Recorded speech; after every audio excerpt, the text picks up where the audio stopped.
I usually open with reverb, but I'm not gonna do the usual thing because like I think I need something different today. Can everyone hear me? Hello Yorin, hello Viera, hello Gamer Boy, hello hello Ford, hello Scarble, hello Jesse, hello Maddie, hello Jade, hello Latent, hello 8-bit. Good. Okay. So you can hear me, but can't. Oops, well, that's a little early.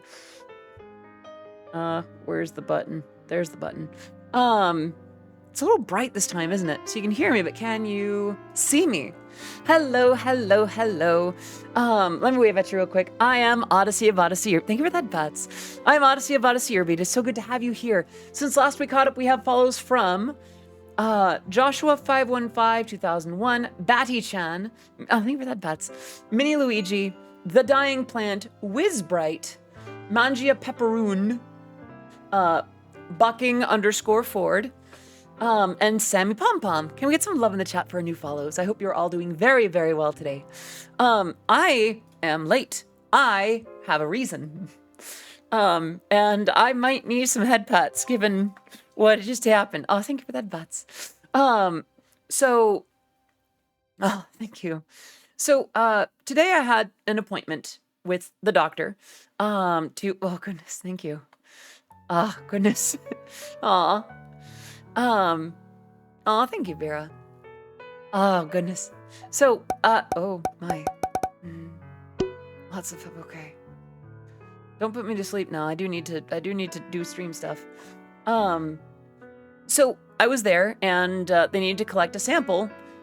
Oh, Azriel the Viper, thank you so much for the follow. Welcome to the stream. It is great to have you here. I am Odyssey of Odyssey Eurobeat. And my work has been featured in Super Eurobeat, Initial D, DDR, and Matara Kanavi Shoujo's newest original. It is great to have you here. I hope you're doing well today. Right, so,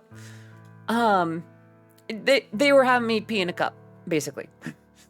Great way to start a stream, right? Peeing in a cup. And the lady at the desk goes, oh yeah, by the way, it looks like you have a note here for blood work as well. Would you like to take care of that at the same time?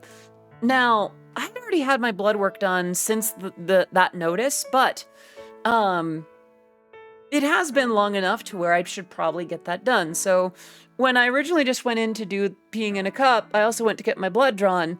And for those of you who don't know, I have a phobia. I do not like needles. So that sucked. That was really rough. And I did it anyway because it's probably important. And if my hormone levels are off, then we can adjust the prescription accordingly, or maybe we can bump it up to where there's more, and we can speed run C cups. You know, don't quote me on that ever, please.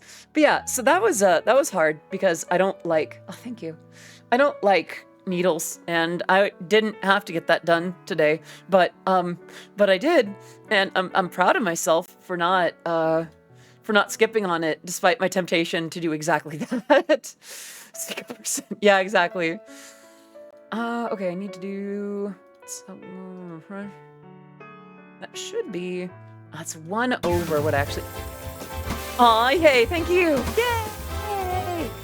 So, that was right about. It was supposed to be at 12:30. I got there at like 1:15. Ow. And oh, thank you. But I did it. I did the thing, and I'm proud of me. I too hate needles, but for the tactic, I pretend I do not see. So here's the thing. Oh, thank you. You know how people talk about, oh yeah, you know, just envision yourself on like a tropical beach or, you know, in bed or something. Oh, thank you, Pixie. For me, I try to imagine, oh, thank you. I try to imagine a perfectly round sphere of water.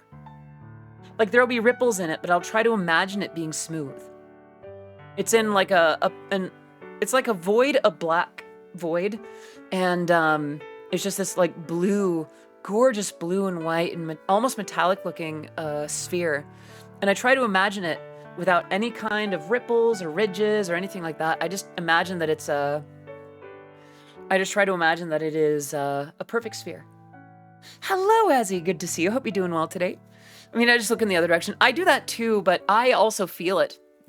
My brain knows better than that. It knows like, look, we know what that pain is.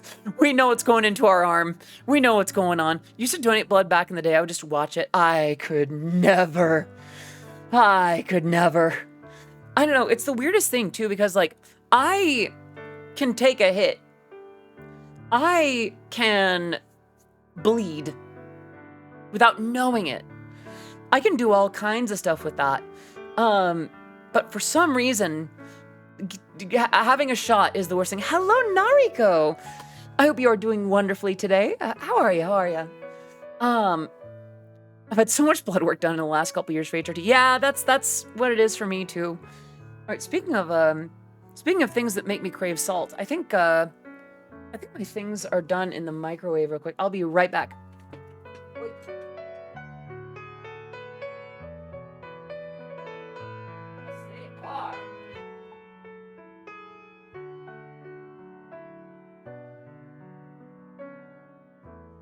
Tasty blocks of salt.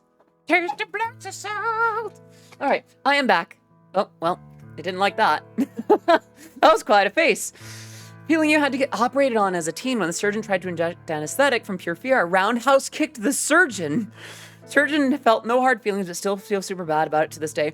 I mean, that feels like a fight or flight response. I am not sure how I'd feel about getting surgery done or anything where they'd have to like operate.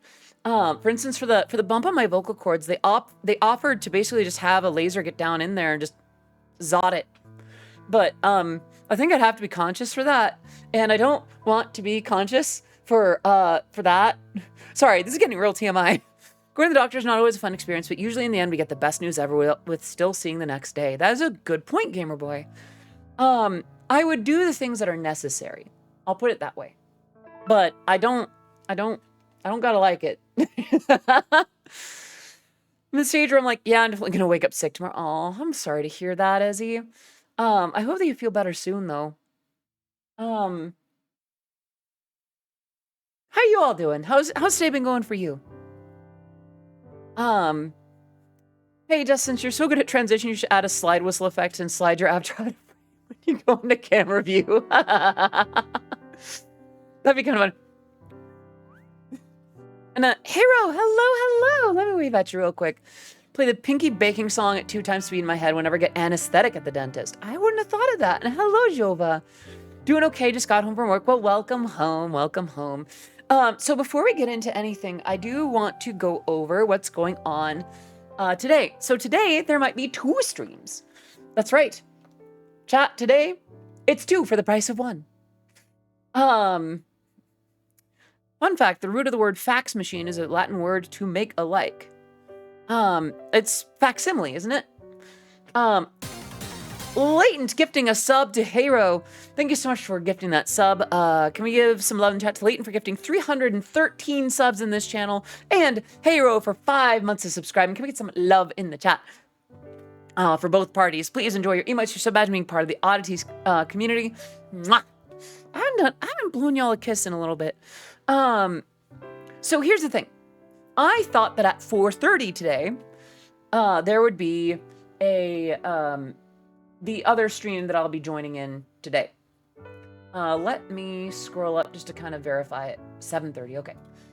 So, here is the thing. Today, we're going to do our usual marshmallow thing, so be sure to fill up the thing up there. Send in your questions. I will answer them if they are appropriate. We'll do that. We'll have ourselves a good time. We'll hang out until about 5 o'clock, probably just short of 3 hours. And then at about 7:30, I will be joining several other streamers and VTubers and folks for some Lethal Company. I think I'll be streaming my end. I'm going to double check. If I'm not, then, I'll obviously find out throughout the day. And I'll let you know. If we don't raid, then if I'm not streaming that in, then I'll tell you who to raid or follow. Yeah, for now, today's stream is Truth or Spin. Today, I will be answering your questions sent in through Marshmallow. And here's the thing. I will answer Truth or Die. Kisses, hugs, and snugs. Need a snuggle buddy. Any takers? I'll be right over. What was I on about? Right. So, obviously, questions that violate NDAs or questions that violate NDAs or get too personal or anything like that. Maddie with 6 months of subscribing. Can we get some serious love in the chat for Maddie? Thank you so much for your continued support. Please enjoy your emotes, your sub badge, being part of the Oddities community for half a year now. I mean, I think you've been around for longer, but let's get some love in the chat for Maddie. Thank you so much for being part of it. Now, obviously, questions keep things respectful, keep things not violating the law or, common decency. Don't ask for my body sizes kind of thing, and if it's all within those lines and I don't answer it, then I spin a wheel. Let me pull up the wheel here. You've seen this wheel before, eh? Chat, choose a profile picture. I've actually updated a couple of these. One of them is like Christmas song of chat's choice, or I think there was another one. I updated some of the times on some of these, made it a little bit more reflective. Yeah. Can't stay too long. Today my company has a Christmas party, but they didn't get food. That's not a party. That's just a get-together. Parties require food and drink and merriment. That just sounds like hanging out. Nevertheless, well, I'm gonna take a bite of my food here. Salt and carbs. Now, whoops.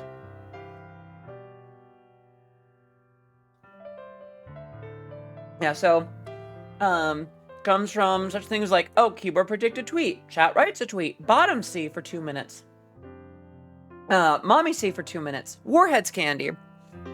What am I eating? These are the toaster scrambles. I forgot to have lunch, and there is less blood in my body than before, and I need to recover. So, it's those. I should have gotten something while I was out, but I wanted to save money. What am I on about? Hydrate, that I can do.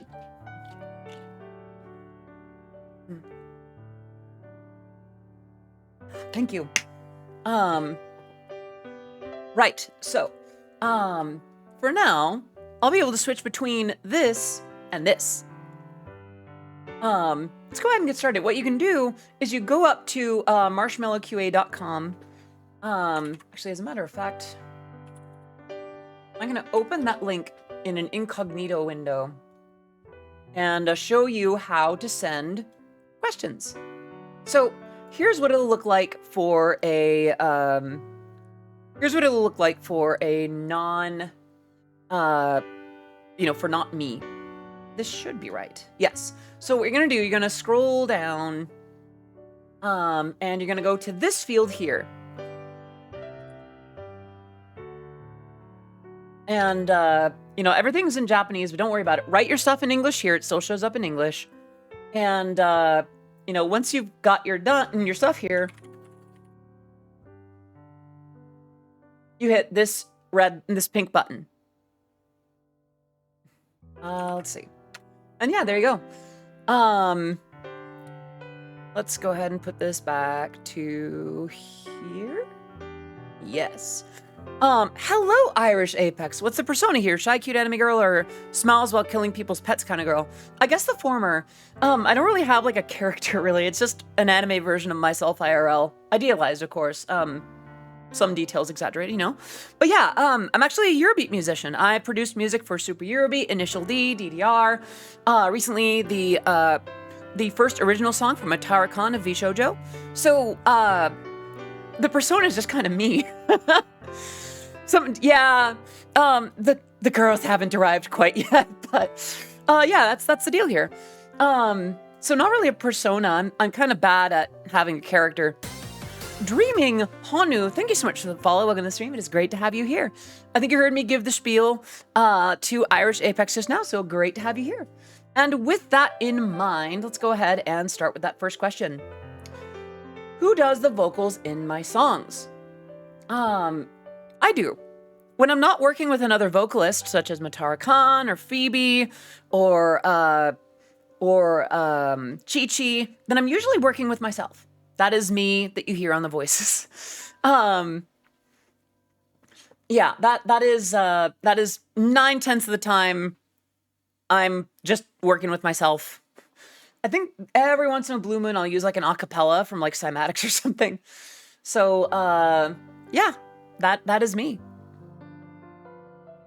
All right, next question. Well, okay, thanks, very cool. All right, that was who does the vocals. Let's see. Well, now you're seeing my response to the next one. Aw, thank you, Noelle. Such a beautiful name, by the way. It's Noelle now. I love that. All right. Why do they call it oven when you of in the cold food, of out hot eat the food? The only response I can really generate for that is, has anyone really been far, even as decided to use, even go want to do look more like? That's my take on it anyway. That's my stance on it, My favorite song or composition by Zun.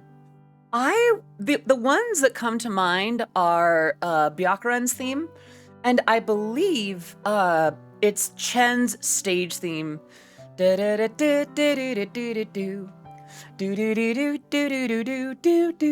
don't remember names of songs, by the way. I just remember the melodies. Melodies nuts. Where's the sound effect? There it is. Sorry. But yeah, those two are some of my favorites. Zun is just a genius composer, though. Yeah, those are two of my favorites. But you know, whenever I go back and play a bunch of Toho games, I remember, oh, that one's really good. That one's really good. I would love to hear more Zun just doing Zun things like outside of a game context. Quick bite. Chat, what's your favorite composition by Zun? Thank you for that, Bats.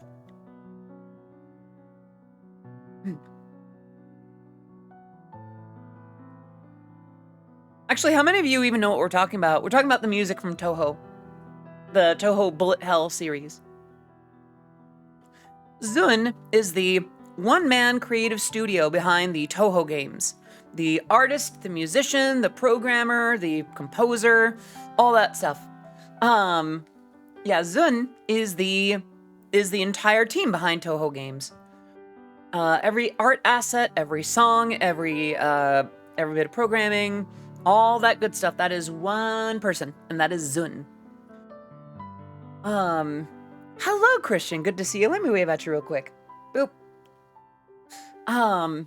Yeah, that's who Zun is. Let me go ahead and move the wheel over real quick. Maybe more like there. All right. Next question. Do it go spinny? It do. I made sure to wear a, well, I can't really go spinny in it. I did wear a sweater dress today. It can go spinny, but if I do that, well, I'm not really into how that would go for me. Not sure if people want to see that. So yes, it do go spinny. Do it go spinny for you? Is it raining?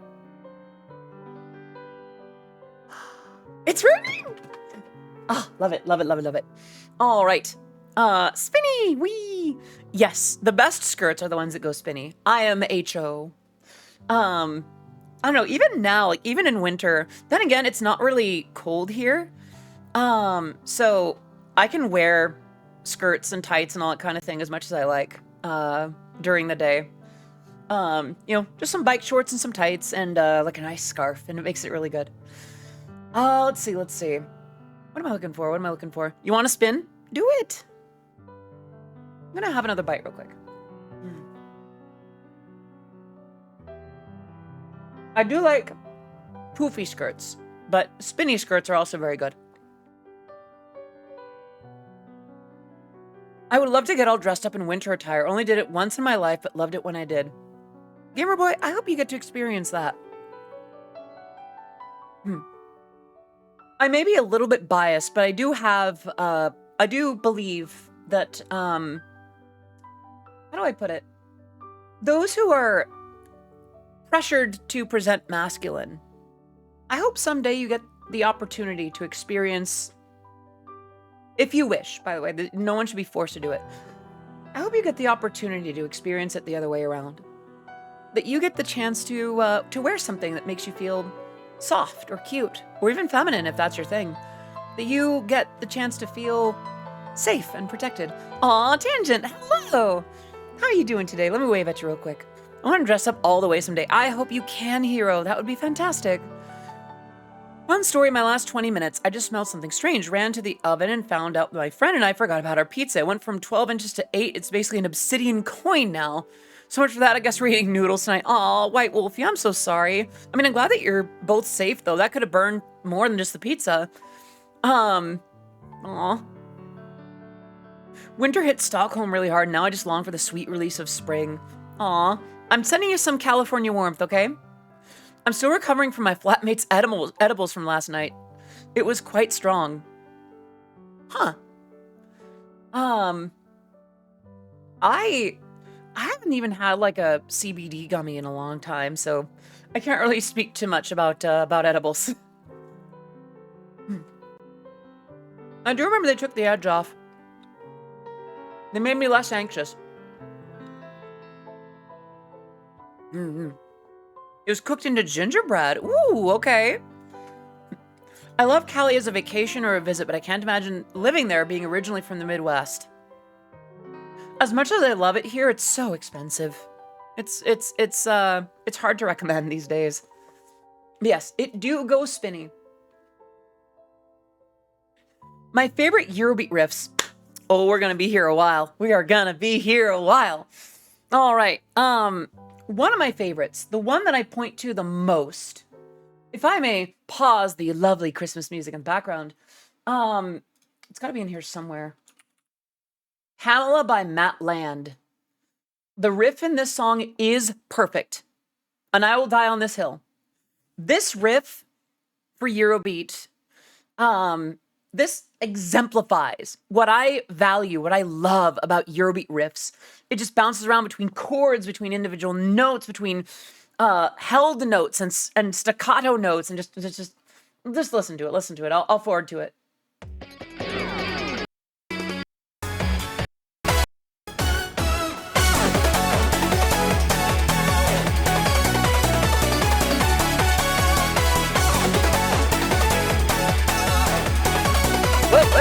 Whoa.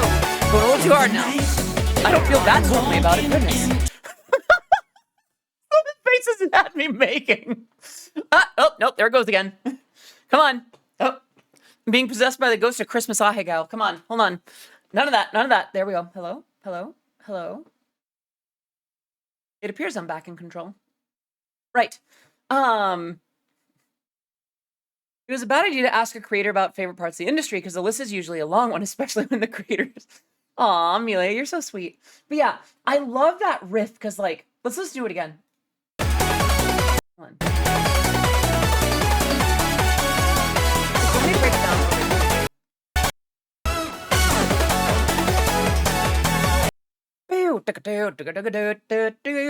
It goes between individual notes and chords, and you can follow it, but it's still full of just there's so much for the ear to drink in just that instance, that first few like notes. Thank you,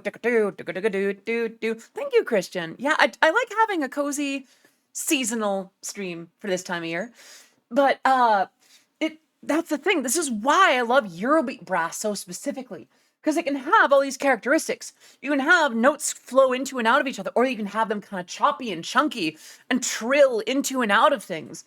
And just that first section, let me put it back to like 26. Maybe 20.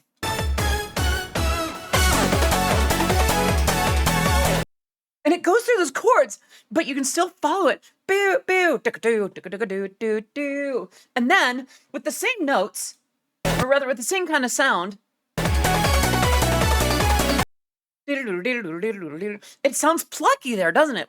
That's not very common for a brass, right? It's I don't know, I like that. And it shows the flexibility of what I think really makes a great Eurobeat brass. And then, right into the next bit. That's a more like traditional brassy part. Oh my goodness. I adore this song, riff-wise. But yeah, it's perfect. It demonstrates the flexibility. It demonstrates a great, chunky, trilly, energetic brass to me. Another one that I really like is Too Love to Love by Maria Polo on Toho Euroflash Volume 2. It is DJ Command channeling High Energy Attack. And I'll play the snippet.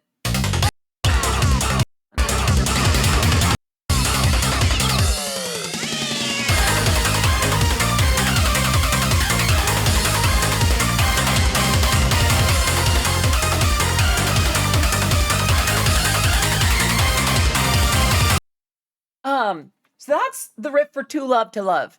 So, that kind of riff where it's just like the one note at a time, you really got to be able to nail it to make that catchy. Also, thank you for the three stream streak. I love it because there's there's a way to get a more Italo disco kind of almost, the words are failing me because there's a characteristic to that sound. It reminds me of like, okay, okay, in the same way that that was from Toho Euroflash Volume 2. Um that was okay. My brain does weird things with sounds and songs and things like that. For instance, Adam Levine of Maroon 5 sounds like a cartoon parrot to me. I don't know why. There's no real justification for it. But whenever I hear his voice, I just imagine a cartoon parrot singing it in like a Letterman jacket. It's super weird. With this kind of brass, I imagine a jungle. Like a cartoony jungle. Yeah, Warning is also really good. But Too Love to Love, just I love how utterly charged every note of that is. Just it goes in. One more would be Black UFO, specifically the Lupin version. Don't get me wrong, I think the versions by Dave Rogers and Leslie Parrish are also quite good, but nothing beats the OG. I'm sorry. Dave, Clara, I love you so very much. You're so good at what you do. The riffs on the remix versions don't capture what made the original riff so good. And I'm gonna play a little bit to illustrate it.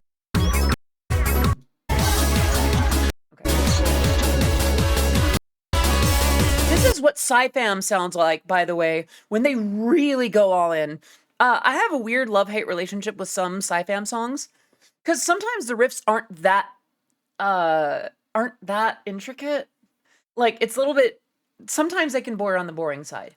This song is one of those exceptions that like blew my mind when it came out or when I heard it the first time, you know? So here we go. You gotta find them, 'cause you'll be the one.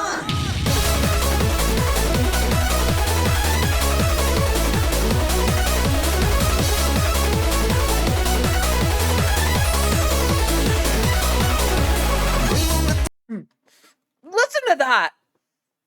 Just every note. It screams at you, but in a way that you want to hear. Like, I just, I want to capture that kind of energy for my own music, for my own Eurobeat. Because it's like, I don't know, I can follow it. It's weird. I probably shouldn't be able to, but oh, I love it. I love it. I love it. I love it. And the thing is with like the Dave Rogers and the Leslie Parrish versions, I feel like the sound choices that they made didn't capture the intensity. I feel like with Black UFO, it captures that an almost emergency sense of urgency. That sense of someone struggling with being abducted by aliens. By the way, if you read the lyrics, they're actually surprisingly comprehensible. It is about a man resisting being abducted by aliens. You gotta fight them because you'll be the one star to star with the Black UFO. You gotta move on, something going on. Help me, baby, it's the Black UFO. Jump in tonight and push away the little green men tonight. They're catching you, but you're not ready to fly away. It's about being abducted by space aliens. And the song, I believe the term is prosody, where the song feels like the lyrics say. Spaceman. So like the opposite of prosody, I've heard it said, would be my song If I Was Gone. Because the song is danceable. It's he's tenderizing the ground. Of course. Write that down, write that down. So it's that feeling of when If I Was Gone, the song is very danceable, but the lyrics are extremely dark. So that's an opposite of prosody. So Black UFO is, oh, thank you for the headbutts. When the song matches how the lyrics sound, or rather when the song feels the way that the lyrics are written.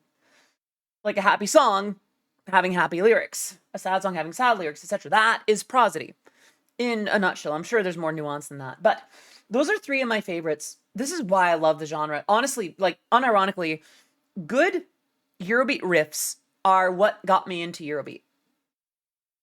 With that in mind, I'm gonna get back to the Christmas music. Let's go back here. Yeah, those are some of my favorites.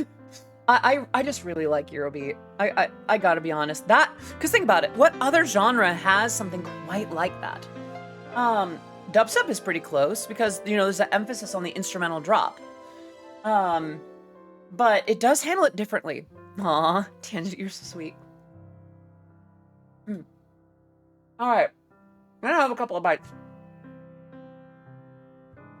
and then we're gonna move on.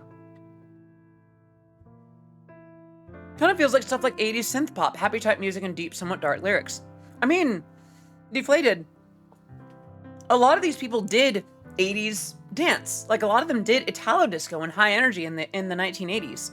So it is kind of 80s synth pop, just in the 90s and the thousands. All right, so that's that one. What do I think of the concept of the tolerable level of permanent unhappiness?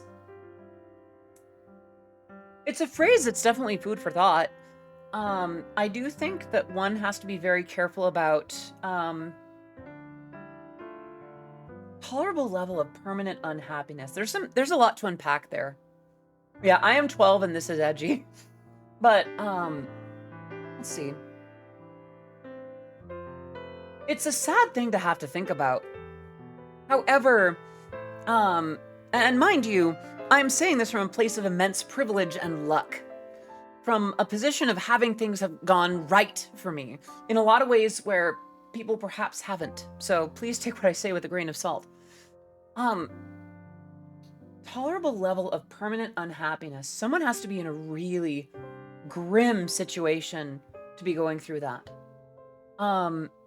I think one should evaluate if their life is truly so locked in such a position where their unhappiness is permanent and tangible. To put it in perspective, even when I was at the lowest points of my life, I realized that it was an intolerable level of unhappiness. As well, I had to remind myself that none of that is permanent. Nothing is permanent. Other than, the death of our physical selves. And that's a whole different ballgame, just dealing with other stuff like that. But I feel like if this is a phrase that you hold, the concept that you hold dear, be careful. Please be careful about how much despair you hold yourself to. I really do think that people have more agency than they may allow themselves to do. I remember, I'll keep it short. Transitioning was not on the table for me for years. I had to put it on there when things got too dark. Or music as a full-time job. I only embraced the idea when door dashing was no longer viable because my car window had broken. You're gonna draw memes on cave walls to screw with archaeologists. I feel like they'd be able to tell, though. I feel like they'll be able to, go in and see that it's a recent thing on the wall. I think they have ways to test if it's bogus. Well, so hello, Pasta. Good to see you. Hope you're doing well. I think it is worth being mindful of how bad a situation is.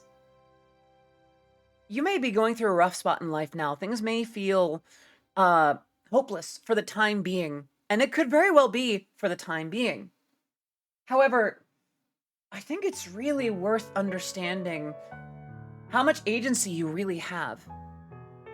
I'm not going to sit here and assume that everyone's life is the same as mine, that you have access to the same things that I do, but I do think as long as you have some amount of control over your actions and decisions, your ability to raise your hand or lower it on command, it is amazing what we can do.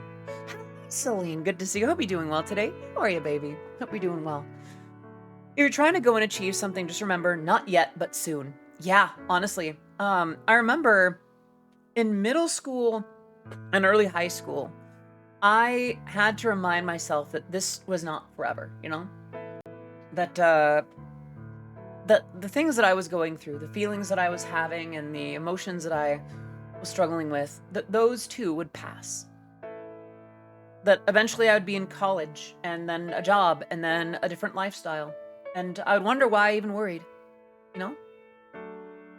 So, there is something to be said for knowing what what the crappiest thing you'll take is, you know? That's a motto I say all the time when I see something that inside I'm squealing about and know it's not yet for me. Aww. I'll say this. Surround yourself with support. Be cautious about it. Make sure that it is genuine support. How do I say? As much as I would love to be here for everyone all the time, for what they're going through, I am also one person going through my own things. Some people might call me mommy, but I may not be able to be the mother figure that you might need in that moment. You might need more substantial care, more substantial help. Oh, thank you. Red Go Light. Thank you so much for the follow and the stream. It is great to have you here. I am Odyssey of Odyssey Eurobeat, and my work has been featured in Super Eurobeat, Initial D, DDR, and Matarakana V Shoujo. It is great to have you here. And hello, Teeter. Good to see you. Let me wave at you real quick. How you doing, friend? But yeah, there's value to the concept of the tolerable level of permanent unhappiness, but it's also worth questioning how permanent that unhappiness is. You can't be here for all of us, but we can all be here for I'd actually question that too, Gamer Boy. It would be unhealthy of me to put my burdens on all of you in such a way where you would all have to be there for me. I do overshare a little bit, but I have counselors, I have management, I have a support network. And if you're here to entertain, the notion is that I should be allowing you to be entertained, to give you the space to do that, to take a load off, to not have to think about some of those things, even if just for a minute or two. So for me to request that you were here for me through certain issues would actually be kind of unhealthy. But yeah, I guess there's value in this phrase, but be cautious with it. How am I so cute?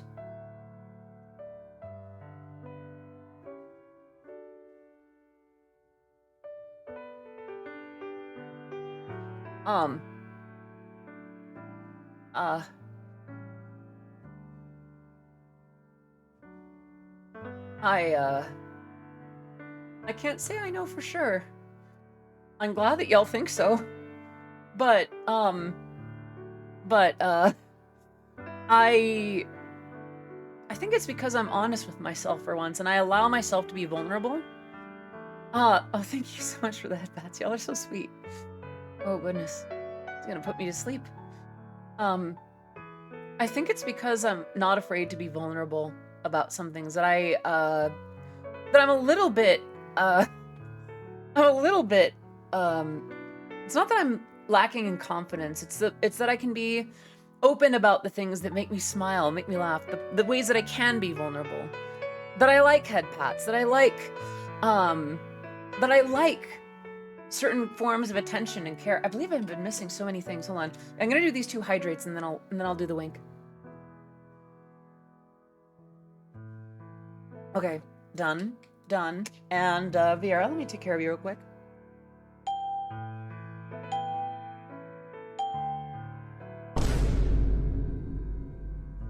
There you go, baby. Hope you're doing well. All right. Down on the bar. So I think it's because I'm vulnerable now, and that I can kind of let myself openly enjoy things that I used to not enjoy. I don't know. Maybe because I'm just really girly. What is my game of the year? Tabletop video game? Doesn't matter. That's a good question. Customization. Write what down? Hey! Of course. Write that down. Top game of the year. That's a really good question. Oh, thank you. I'd have to think about that. No. Stop. I need to stop it. Yeah, I'd have to think about game of the year. I would probably have to say Um, Game of the year. I would say it's a toss-up between Lethal Company and Suika Game. Suika Game was just too addictive. But I enjoyed it. I had fun. I definitely spent time in that game. And Lethal Company, because I did not expect to actually like it, but I did.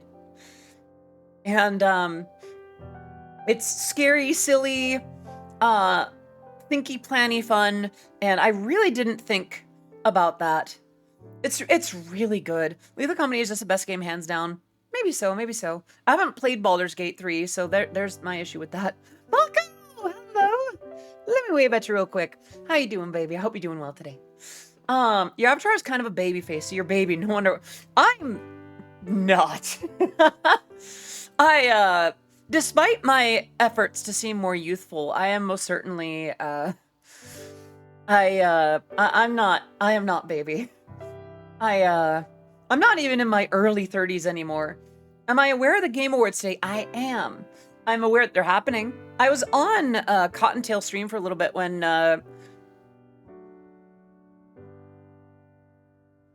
I did not know that, Tangent. I legitimately did not know. Stop it. Stop. But yeah, I think it's between I think it's between Lethal Company and Suika Game.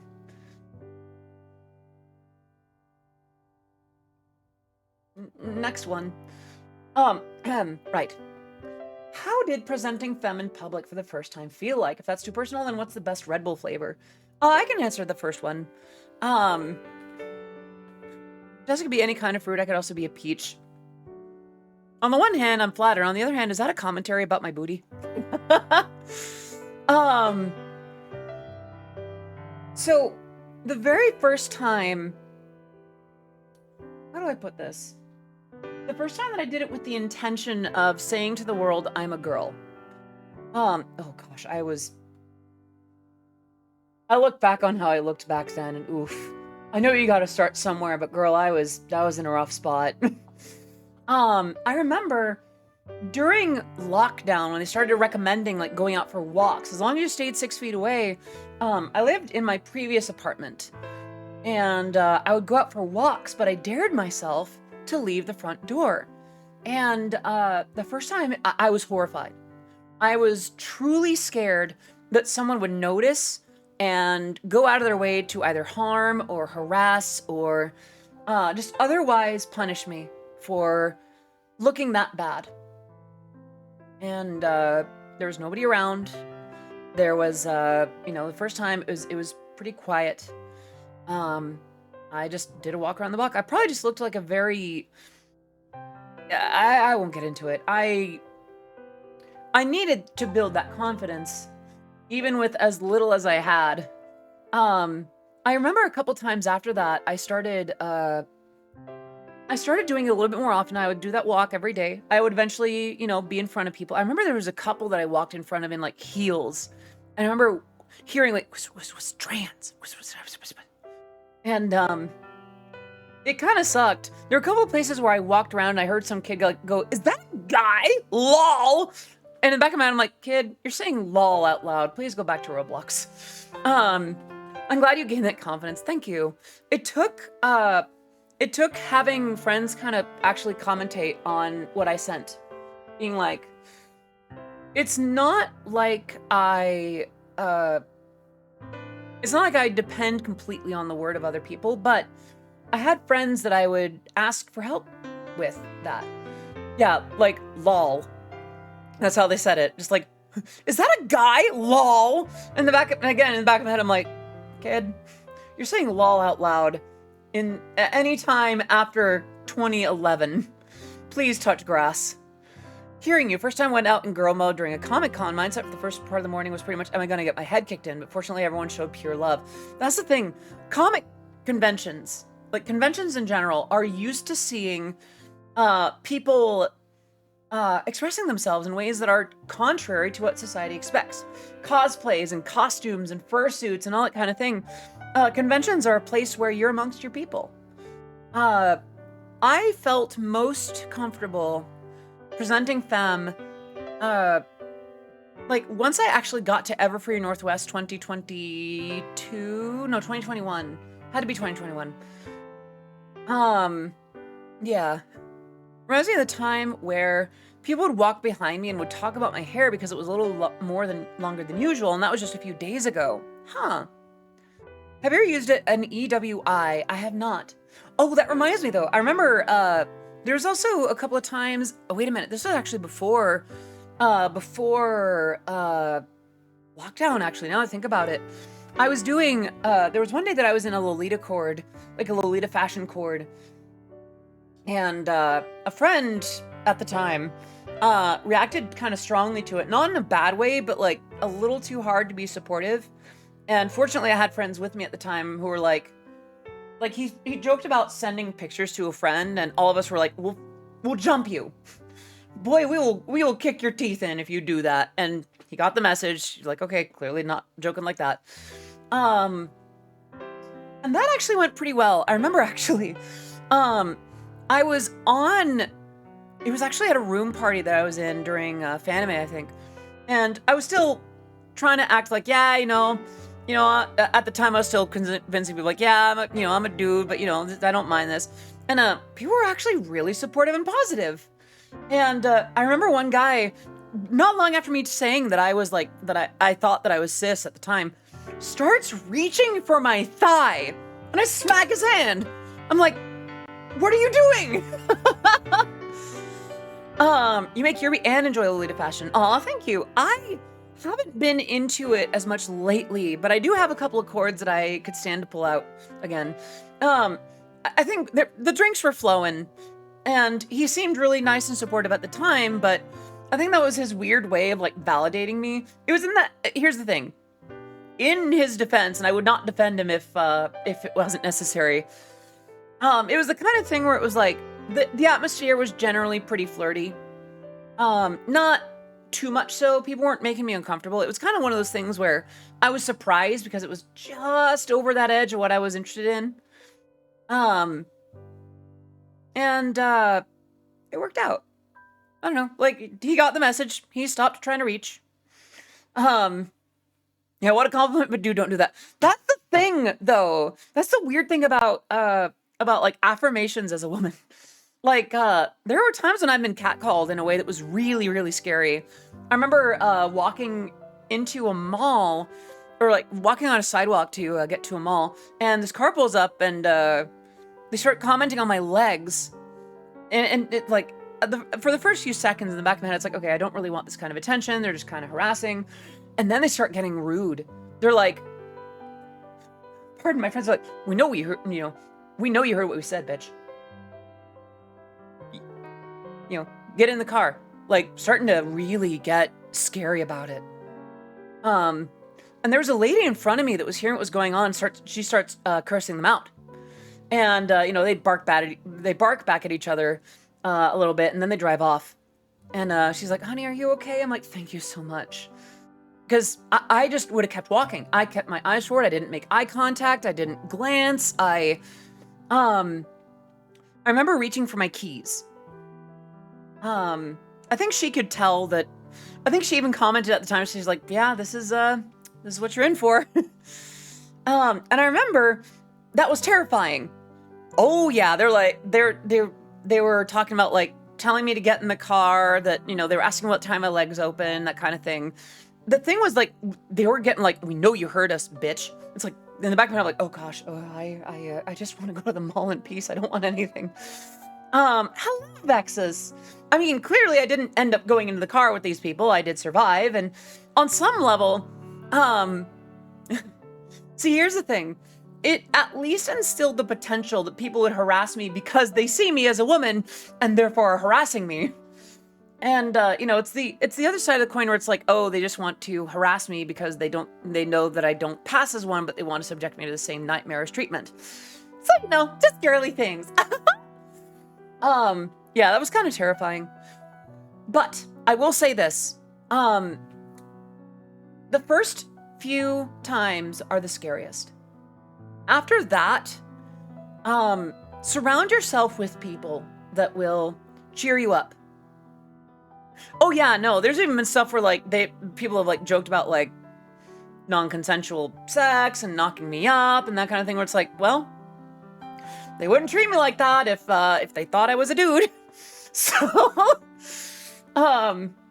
yeah, I get the same horrible treatment as any other girl. But yeah, the first few times are really scary. But if you have people with you that are supporting you and cheering you on, it can be really amazing. And I eventually learned to love it. I also remember not long before lockdown, when I was starting to get better, like right before COVID became like news, I was actually becoming a regular at a pub nearby my apartment. And I was visibly, you know, how do I say, given that people that were buying drinks for me, usually, and I mean that unironically, the first time that I got drinks bought for me were from people that, like, the first one didn't make a big deal out of me not passing. The second one was drunk and went out of his way to, you know, try to drunkenly prove how woke he was about being attracted to me. You know, despite, oh, I can tell you have an like a Y chromosome, but you're still the prettiest girl. This man was a bartender at the bar, at the pub that I was at. He was just off duty. I suddenly made lots of friends with me. This just to the right of me at the pub. And he started trying to insult them. Like, don't insult my friends to hit on me. That's not okay. So he eventually left. Yeah, that's not even negative Riz. That is like Riz void.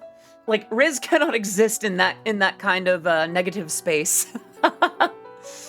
But you know, I didn't end up going there for much longer anyway, mostly because of COVID. Is it Anu 434368? Thank you so much for the follow on the stream. It is great to have you here. I am Odyssey of Odyssey Eurobeat. My work has been featured in Super Eurobeat, Initial D, DDR, and Matara Khan of Shoujo. Riz Training Order. I mean, that... I almost wish. I mean, that was a year before I ended up getting an actual restraining order against someone. So that worked out nicely. But yeah, the first few times going out femme in public are always really scary. But if you can have people with you that can build you up, can support you, can vouch for you as you, that can make a world of difference. For those who are interested in presenting femme and maybe haven't before, what I recommend is getting some of your femme friends with you to help you put yourself together, and go out somewhere. Because if you're in a group, what are people gonna do?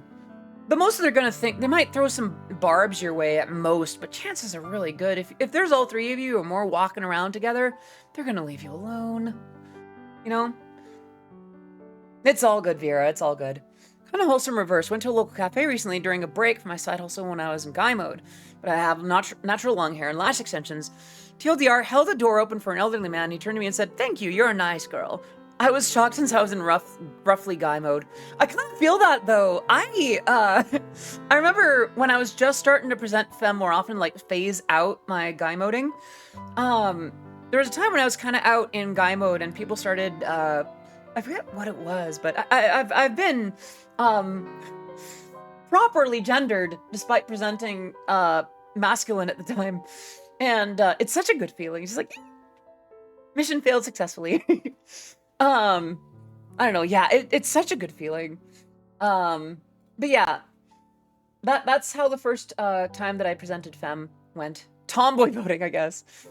Halloween is a classic time to get girly, but honestly, every festivity goes where people dress up a little. That's true, that's true.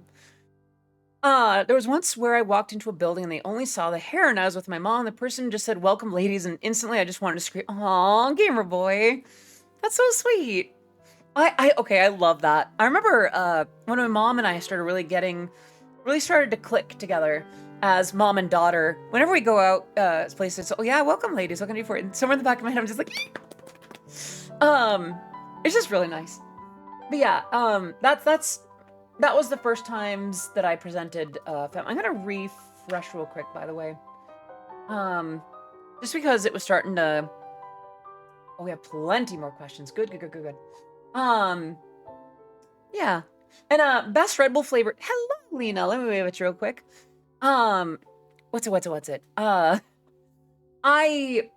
terms of Red Bull flavor, I really like the dragon fruit flavor, but I also really enjoy the new cinnamon pear flavor for winter. It's so good.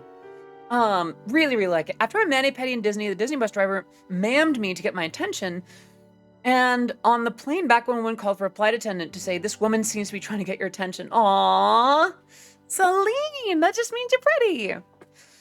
I was at my grandmother's birthday party a while back, and I legit told one of my relatives my name. They're like, oh, right, yes. As sorry. Let's see. So yeah, those are my experiences presenting femme, and I feel like cinnamon pear might be a contender for one of the best Red Bull flavors. Was there ever a song that you heard and immediately had to write the song down because you had to remix it? Yes. The sad cat dance song, In My Mind or Deep Down. It was so catchy, and I was like, I'm more interested in the song than the dancing cat lady. I mean, I also didn't mind having an opportunity to get the artwork of me as the sad cat lady, but like happily. Anyway, as if he's known me by that name before. Oh, he hadn't, and I realized, oh no, I see. Aw. But yeah, that was one of them. I feel like there's another one that I really had to remix. What is this exactly about? I'm new and curious. Hello, Boundless. So I am Odyssey of Odyssey Eurobeat. I make Eurobeat music. It's been featured in Super Eurobeat, Initial D, DDR, and Matara Kanabi Shoujo. Today, I am answering questions sent in by chat members like yourself. And today I'm answering about songs that I heard and immediately had to remix. Caster with 16 months of subscribing. Can we get some love in the chat for Caster BMA? Caster, thank you so much for 16 months of support. Please enjoy your emotes, your sub badge, and being part of the Oddities community. It is great to have you here. I'm trying to think of some of the ones that I've oh, there's a bunch of old remixes that I never finished and never put out there. There's that song like, baby, are you down, down, down, down, down? When I started letting myself like modern like pop music, I started remixing the acapellas that I would find of them into Eurobeat, and they weren't good. But you know, it was fun.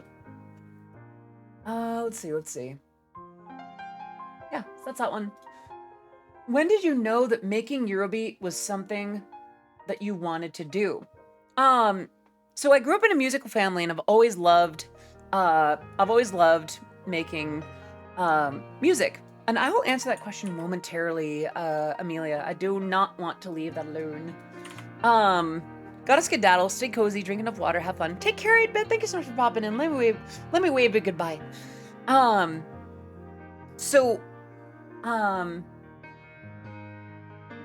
Okay. Song that I needed to remix. Right. They weren't great, but they were good. Yeah, I was kind of letting myself like modern pop and dance and that kind of thing. It was the most normie I've been in years, now that I think about it. I think it was right as I was getting into university. Yeah, I think I can answer that question, Amelia. So, the two numbered versions, oh, take care, Celine. Thank you so much for popping in. Have a great rest of your day, okay? So, the two numbered versions of Discord. To answer that, I have to talk about how Eurobeat labels will remix their own songs. Usually what they'll do, if they do an updated version of of one of the works. In fact, let's take a look at Eurobeat Masters Volume 22. Wherever that went. For instance, Cherry's Hey Hey 2023. That is to distinguish it from the original Hey Hey. Hey Hey, oh my love. So it's that year's version. So 2015 and 2019, those are the versions. Those are the years that I made that version of Discord. So 2015 was the updated version I made in 2015, and 2019 was the version that I made in 2019. The 2019 one, by the way, was supposed to be a thank you gift, a love letter to those attending BronyCon 2019, the last year that convention ran. So yeah, that's the deal with those. Quick bite. Oh right. When did I know that making Eurobeat was something I wanted to do? Not long after I heard it. I heard it in DDR. I fell in love with it. I started playing DDR more. I started getting into the soundtrack and asking around what that style is. Like, how do I get what I have to sound like that? And I started trying to get General MIDI to make Eurobeat. And didn't do too well, but I got close. I knew not long after that I wanted to keep doing the other genres that I did. But after a while, I became so fond of Eurobeat that I decided that was what I wanted to do in and of itself. Like, I just wanted to focus on that. Don't get me wrong. Before I focused on Eurobeat, I kind of did a little bit of everything. Kind of housey. First time hearing about Eurobeat. All right on. Boundless, have you heard the song like Deja Vu, I've just been in this place before, or Running in the 90s or stuff like that? Those are Eurobeat. And one of the ones that I have done with, actually, I might as well point you to the newest example I have with Miss Matara Khan of Shoujo. Because I feel like it's a pretty good example. Okay, what am I looking for? I'm looking for Night Cover Matara Khan. Here. As a matter of fact, I think we might watch this together. You know, I'm gonna do this. I'm just not gonna show it. I'll play the first few seconds though, and I'll link you to it. Oops, that's not it.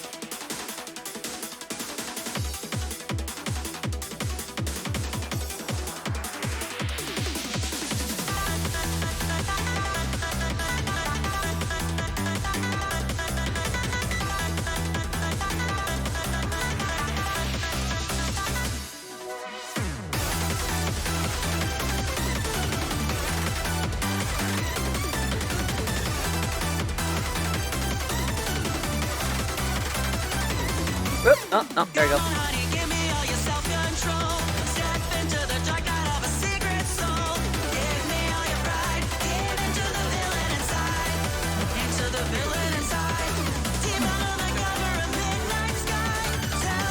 Wait maybe the first minute.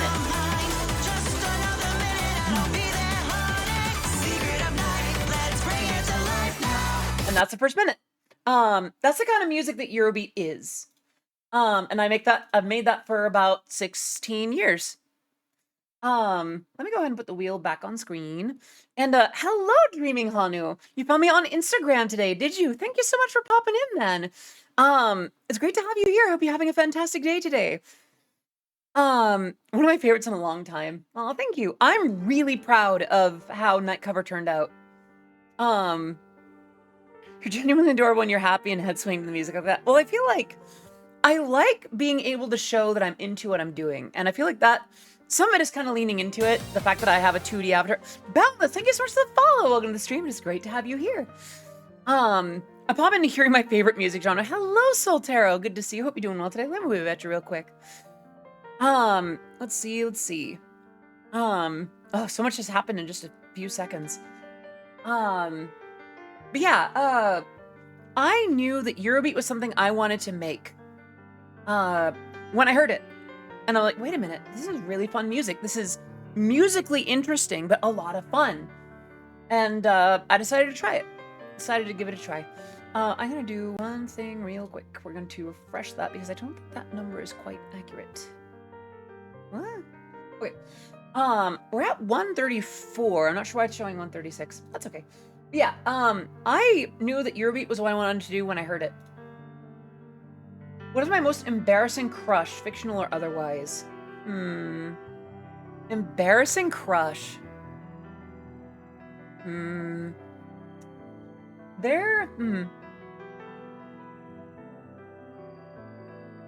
I have any Discord or something? I do. I made a song called Discord, actually. And then here's the song that I made called Discord. Most embarrassing crush. I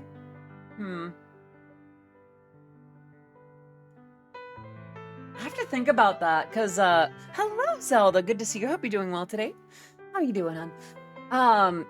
Oh, I just realized that my hand goes over the flag. Oh yeah, I usually have that as like a hairpiece, don't I? Embarrassing crush. That's the thing. I'd have to think about it.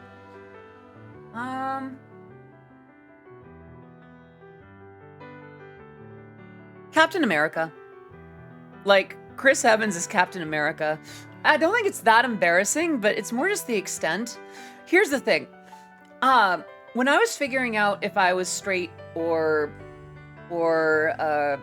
lesbian or bi or whatever, I did not know. Oh, is that right, Pasta?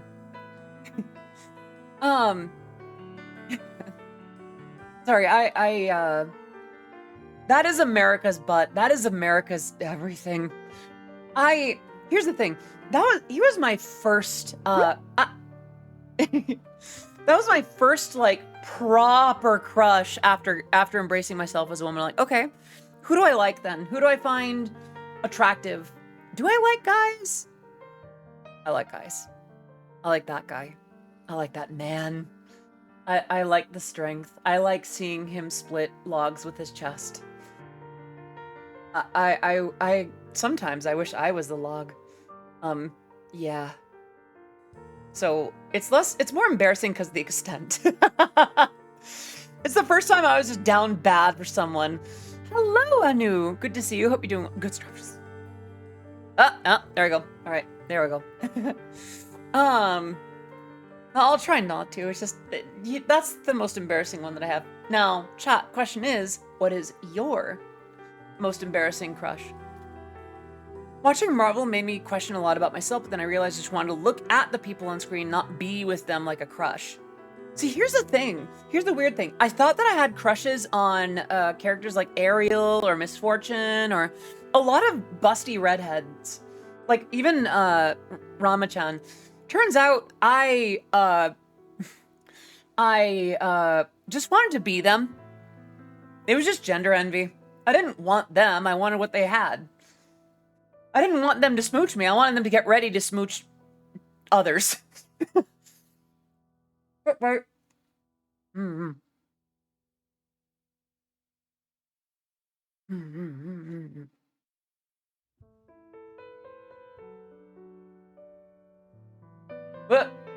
Yep. Clicked the wrong thing. Not necessarily embarrassing, but Twilight Sparkle. Just one I picked up and carried around. Same. Princess carry me. If they're strong and goofy sweethearts, I'm in trouble. And with Twilight Sparkle and other characters like that, I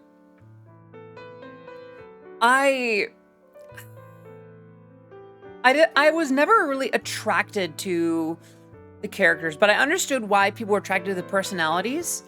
Like, people liked the geeky ones, people liked the tomboy, people like the blushy one, people like this, that, whatever. The characteristics worked out. The ending of MLP.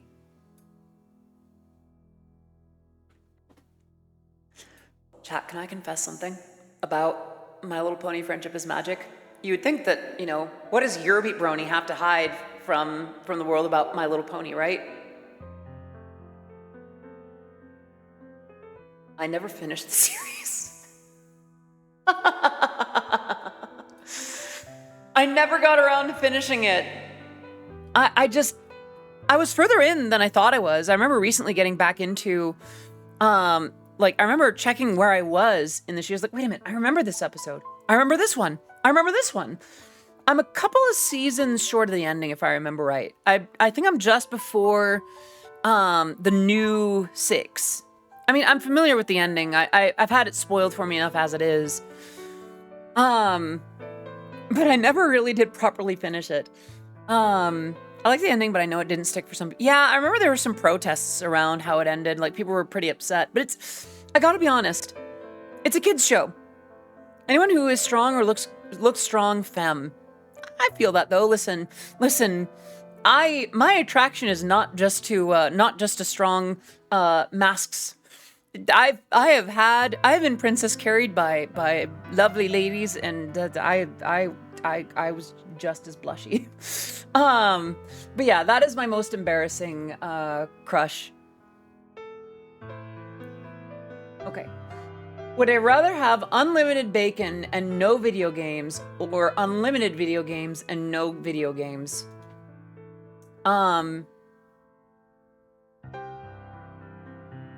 Well, it seems like both have no video games. Am I bi or les? It's a good question. I'm not sure if I'm bi or pan, but I have had romantic interest, or at least flirty interest in masks and femmes, and I've had and I'm not against how do I say? I am open to flirtation with hot people of any gender. Masculine, feminine, non-binary, whatever the case may be. If you're hot and you can, like,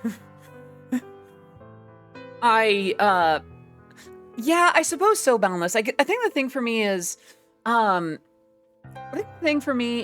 don't know if I'm attracted or if I just like attention. I'm finally a version of myself that I'm comfortable, like, putting out in the world. And I have enjoyed. Okay, here's the thing. Flirting with other girls is really fun and comfy. Cause, like, come over here, baby. I got you. Yeah, come here, boo. My lap is right here for you, baby. It's also comfy because it's just like, I don't know. It feels less risky. But guys aren't necessarily unattractive either. Cause, like, I don't know. I dated I think it was actually before lockdown even. I dated this big, goofy, dad joke loving metalhead, and we might have done a smooch or two, and he was hot. He was very hot. He could probably split me in half if he was not such a goofy sweetheart. But that's just with his bare arms, for the record, by the way. That's just with, like, his bare hands. He once said that his friends called him a white Jason Momoa. Correct. I remember we went on a couple of dates and then we just kind of floated away. And that's fine. Honestly, if we weren't able to maintain the relation, at the time I wasn't out as a woman publicly yet. So it wouldn't have worked out, I think. I still need to, I'm still getting used to telling my partner I like your boobs. Honestly, I hope that you can. Honestly, if that's something that's between you two, if your partner likes that you like their boobs, tell them. Thrive on that. Get into it. That's my take on it anyway. I say this as if I have much experience. But yeah, I don't know. I think I can't say that I'm 100% straight. Because, you know, I've had interest in girls. But I don't know, like, I've also had, I won't get too much further into that, but, if you're hot, if you can princess carry me and you're a goofy, sweetheart, hi. I said butt. I do have I'm getting a better butt. I don't have a great one, but it's getting there. Say bi-curious, maybe. I guess, I don't know. I guess flexible. I don't know. As my GP doctor said, gender sexuality is a spectrum. Maybe. Oh, take care, Maddie. Hope you have a great rest of your day. But yeah, that's the thing on that. We are doing truth or spin. I'm just spending a lot of time on truth. I think the problem is I'm kind of overly open. Oh, this Canadian lesbian. Oh, what's her name? I know who you're talking about. Oh gosh, what's her name? Okay,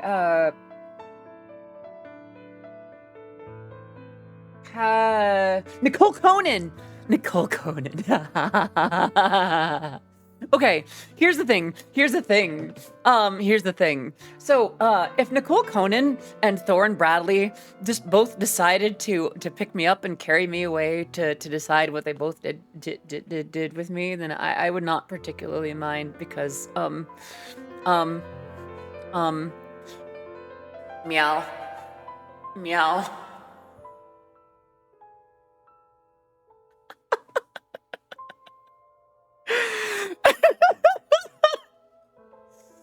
Hi. Yep. That just either one or both. Just hi. I don't think either of them are inherently interested in me. I believe Nicole is taken and Thorin is probably not interested, but I do that strength in splitting the logs but also being a goofy goober. The more I hear of being carried, the more I'm thinking about it, but I don't know what I'll feel. So the thing for me in being carried, if it's from someone that I know has like good intentions, so I've had someone princess carry me, and it's like, oh, I'm being carried. And then someone who had interest in me carried me, I'm like, oh, he's nice. It's a very different experience. Take care, Boundless. Thank you so much for popping in. I swear that there will be streams where I'm actually working on music. Today is just one of those off days where it's a different subject, but it's great to have you here. We'd love to see you again in future streams. My spouse could pick me up, but not easily. I kind of outweighed them. Yeah, not gonna lie. It's kind of another reason that I'm trying to lose some weight. I want to be easier to pick up. Yeah, 5'8" here. I want to be a little bit easier to carry. I think I'm too tall and possibly...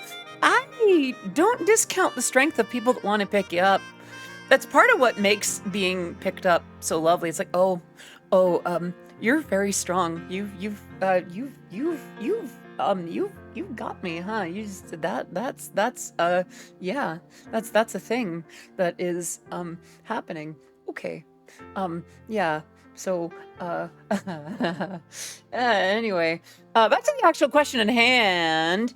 Would I rather have unlimited bacon and no video games, or unlimited video games and no video games? Well, both of these have scenarios where it's no video games, so at least I should get some bacon out of it. Yeah, so that's my answer for that. The one with the bacon. Oh. You don't understand? You want unlimited bacon, unlimited, but no games, or unlimited games, but no games. Well, so then you have infinity and then 0. How do you subtract 0 from infinity? Yeah, but if you have unlimited games, but also no games, it cancels itself out. You could have lots of games, but then you get no games. I want to get strong enough to where I can easily pick people up because I like seeing people flustered. I think it's really cute. You're doing the world a service, Rain. You're doing the world a much needed service. And hello, Dart. Good to see you.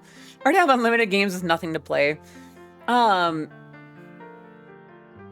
you just have game. Yeah, the math doesn't check out here. I gave you my answer. If you ever had a rule-free wish and could wish for practically anything in the world, what would it be or what could you want? No monkey's paw type stuff would happen. Like, if I had one wish granted, like a rule-free wish and I could wish for anything in the world. That is a really good question. I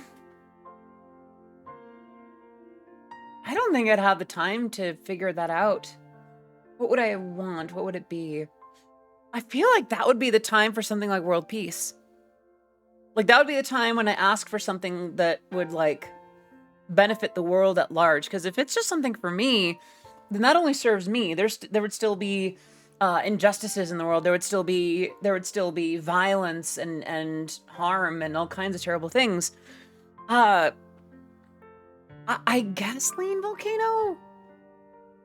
I don't want to jump back into past topics, but I may have thought about Markiplier and was, oh, yeah, Markiplier is hot. I'm just going to be real. Wish there could be a magic wand that would change people into what they'd want as the opposite gender. At the same time, make it so people no longer misgender or dead name you even if they want to. I guess if I couldn't pick something for if I couldn't pick something for the world and it had to be for myself, that's a really good question. If it had to be something just for me,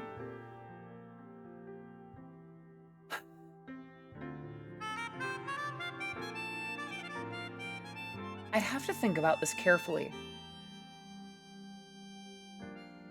Wish for I'm not gonna do that. I have plenty of hydration. I would say, oh, hydrate. There it is.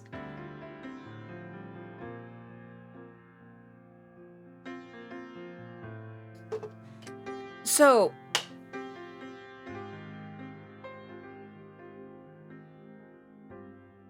it's a really good question.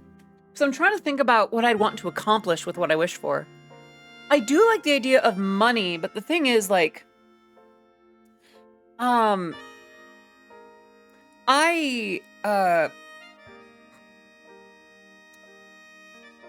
would want to do something that would benefit not just myself, but others too. I would want, oh, song name. The song in the background is the Lifescape's Christmas piano version of Angels We Have Heard on High. Yeah. Like, imagine shape-shifting into any other person. Yeah, the thing with money is, if you just created money, you know, if you're just commanding a bunch of money to appear where you are, then it has to come from somewhere. And if I just wished it into happening, then that would inflate the value. That'd be too many printed dollars without something to back it up. Hello, Zeta-san. Welcome back. Let me wave at you real quick. Hope you're doing well today. So wishing for money would not necessarily be the best way to go. Am I going to see the Game Awards? I don't think so. Don't get me wrong. It's fun to be excited about it, but I'm not really excited. Wealth instead of money. I guess, okay, you know what I think I would wish for? I would wish for complete mental mastery. Because if I need to think of something that will raise money, I can do that. If I can think about ways to reach a lot of people, I could do that. If I wanted to figure out, you know, the solution to a problem, I could do that.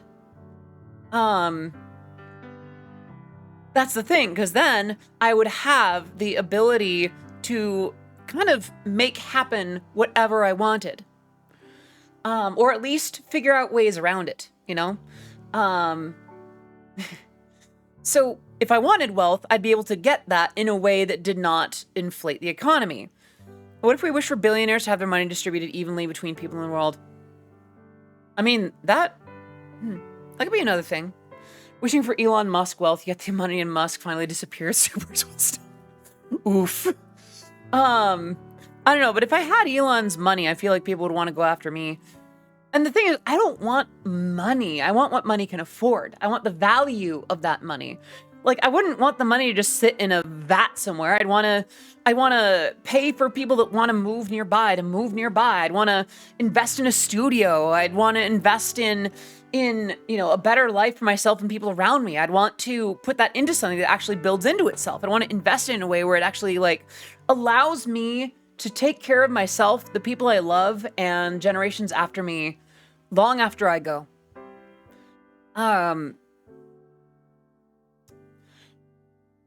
Yeah, I think that's the thing. I think brilliance, mental brilliance, and mental clarity would probably be what I wish for. Because then I could, at the very least, like, figure out why something is impossible and figure out the best ways around it. That kind of knowledge would be in demand. I could apply it to my own. I guess that would be it. You know, I think full mental clarity and knowledge. Not to know everything. I don't want to be burdened with the extent of evil in the world, for instance. That is a point where I think ignorance is bliss. I guess the infinite and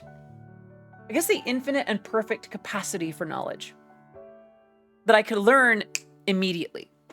You know, I think I'd wish for that. Sorry, that was a little bit in the woods. That's a good question, though. That's a thinker. As long as you don't quit your job, buy a 6-pack of sports cars, etc., I don't think people go after you. Well, I think I would maybe get like a nicer car. I need to replace my current one. But the thing is, when I think about money, I want to invest in things. I want to invest in, a nicer apartment for myself, maybe a studio, put some of that towards operations and things that I am considering. Put that towards helping a friend move. Consideration towards helping another set of friends out of a rough living situation. Things like that. Just hits the lotto and builds a studio. We got to get our Eurobeat master in Dolby Atmos. If I got that kind of money, I would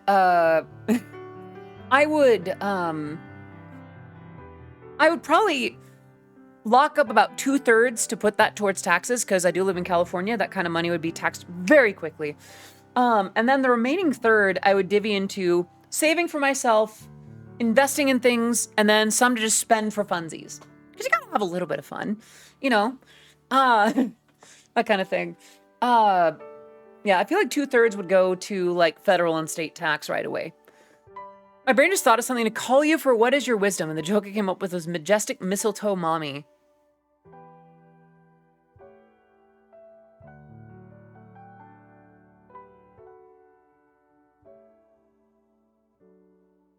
I really like that. I like that like a lot. I don't know why, but that just hit a weird, funny spot in my heart. I like that idea. I don't know why that just affirmed me so much. Majestic mistletoe mommy. Aww. Metal-minded maniacs. FAY starts playing. But yeah, I think that's what I would wish. I think that's what I would wish for. Whoop. Oh, great. Right, it took too long. So there's that. What clothing choices do I hate? There's not a lot of fashion choices that I really, really hate. I would say, I think I would, if I had to pick something, I guess it would be like those shirts that read like an essay. Okay, because the thing is, like, you can go on Amazon. You remember those like big dog shirts where it's like, I don't know. If I wanted to hear a woman yell at me, I'd be back at my house right now. And like, it's like a full statement on the shirt. I don't like the ones that are that, but unironically. Or like, yes, I'm a Disney adult. Yes, I order Starbucks. Am I basic? Maybe. By the way, there's nothing wrong with being basic. It's just like the shirt. We don't need a shirt that if I wanted to read a novel, I would read a novel, which is probably already a shirt now, just by saying it. So that kind of clothing. Oh yeah, you're right. If that's what if by clothing choices mean fashion choices, then yes, that. But if we're talking about like things that the fashion industry does, yes. And sizing clothing. Listen. I'm gonna have a very short rant. One of the things that sucked about transition is that men's clothes are sized by science, by numbers. If you have a 36-inch waist, you have a 36-inch waistband. If you have, a shoe of this size, and if your feet are 10 inches across or whatever, then you wear a size 10. Pardon my French, but femme clothing sizes are determined by marketing and bullshit.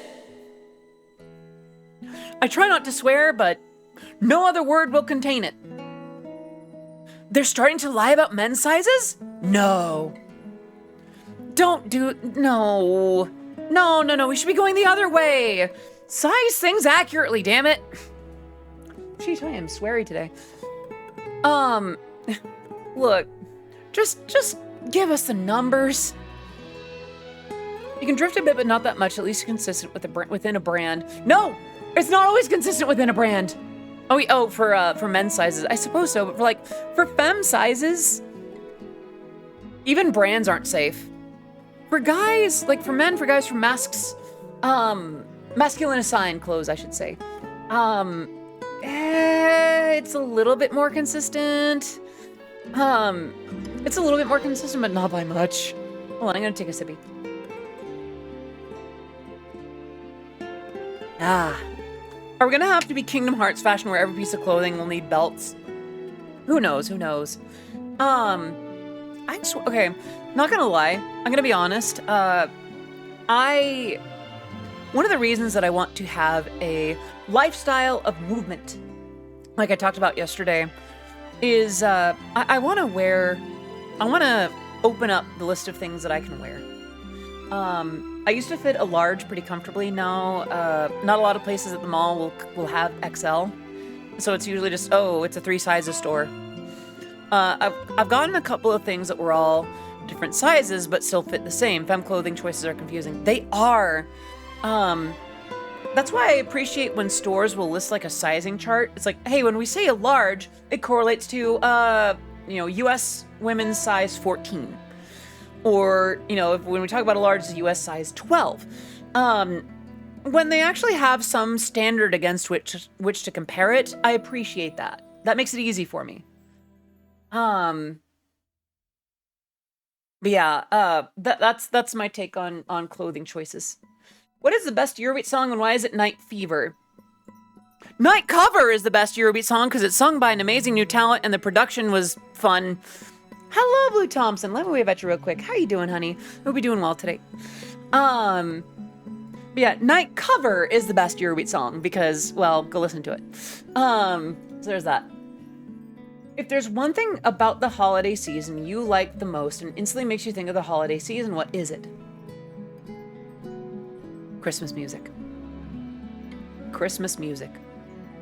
Because see, here's the thing. Forever Young is a good contender.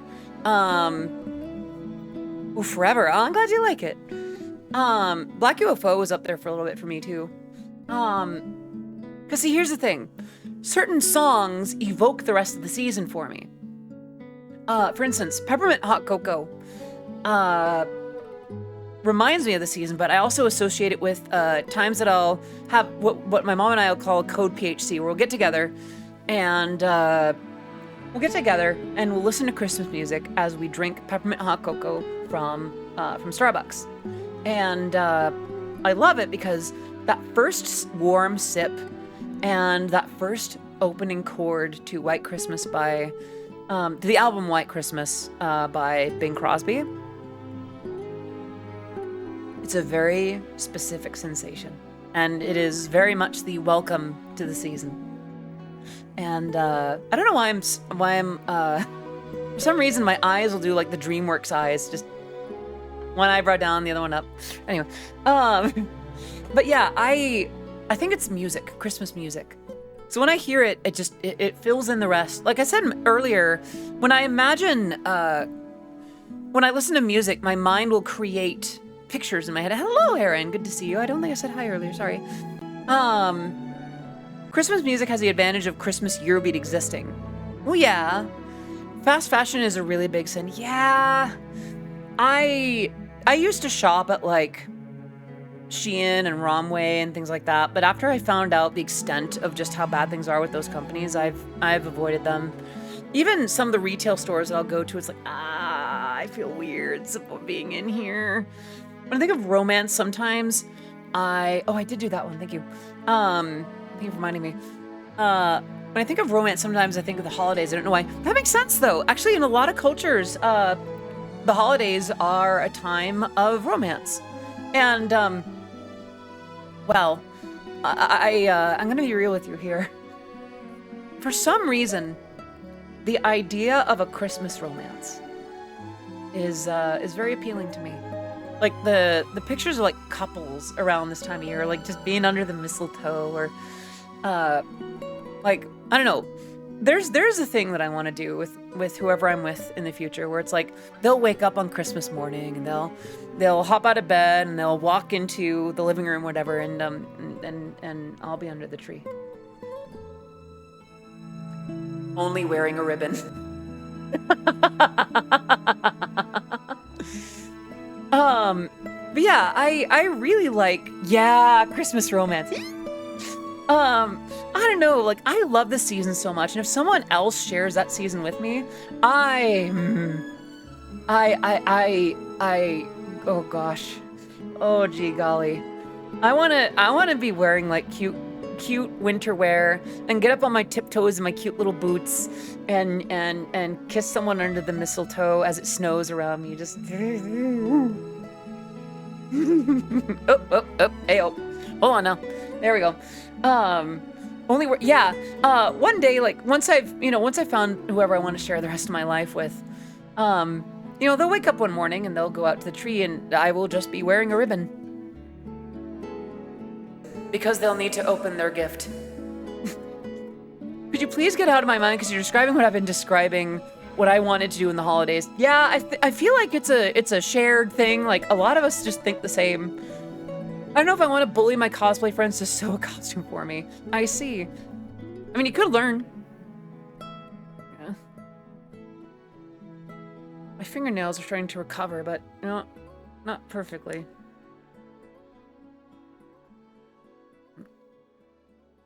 Sorry. The way that my nails came off was not the most graceful, so my fingers are still recovering from that. Have I heard the song Christmas Eve by Tatsuro Yamashita?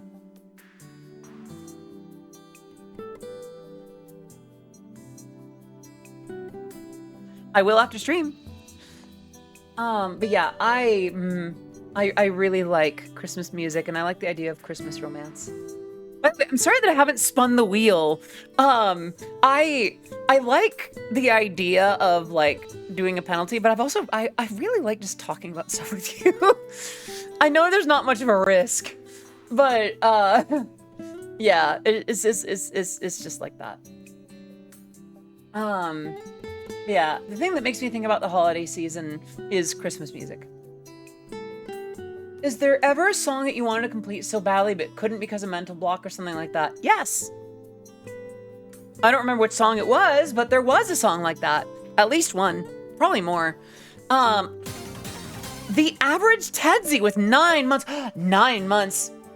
Tedsy, we need to name our sub baby together, because it's 9 months. It has gestated. We are proud parents. And thank you so much for your continued support. Please continue to enjoy your emotes, your sub badge, being part of the Oddities community. Great to have you back, Tedsy. I hope you're doing amazing. Yeah. Head is itchy. I shall name him Bobbin. Cute. Love it, love it, love it. A doozy of a question coming up. All right. But yeah, there has been at least one thing like that. If there's one thing you had to say about your journey on Twitch, what would it be? Oh, hydrate. I'll do that.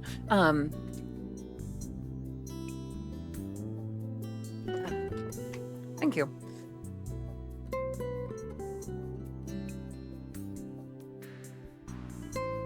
One thing I had to say about my journey.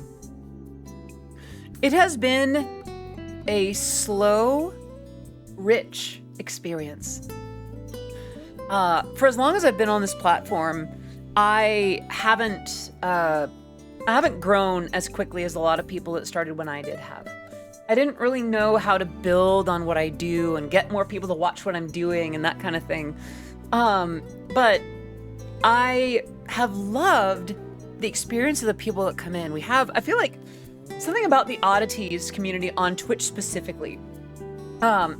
We don't have a lot of people. We don't have the kind of numbers that, Cinder, Matara-Khan, Numi, Chibi, etc. are pulling in, but we have diehards. People pop in, more often than not, they stay. And I love that. And it's been beautiful. I've loved it.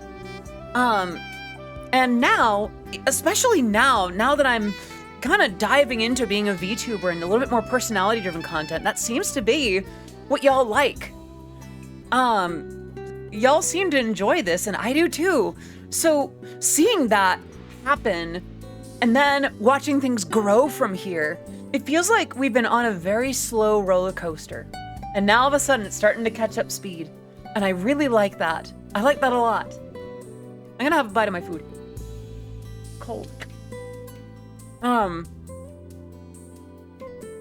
What I love is seeing you happy with yourself. I've been on Twitch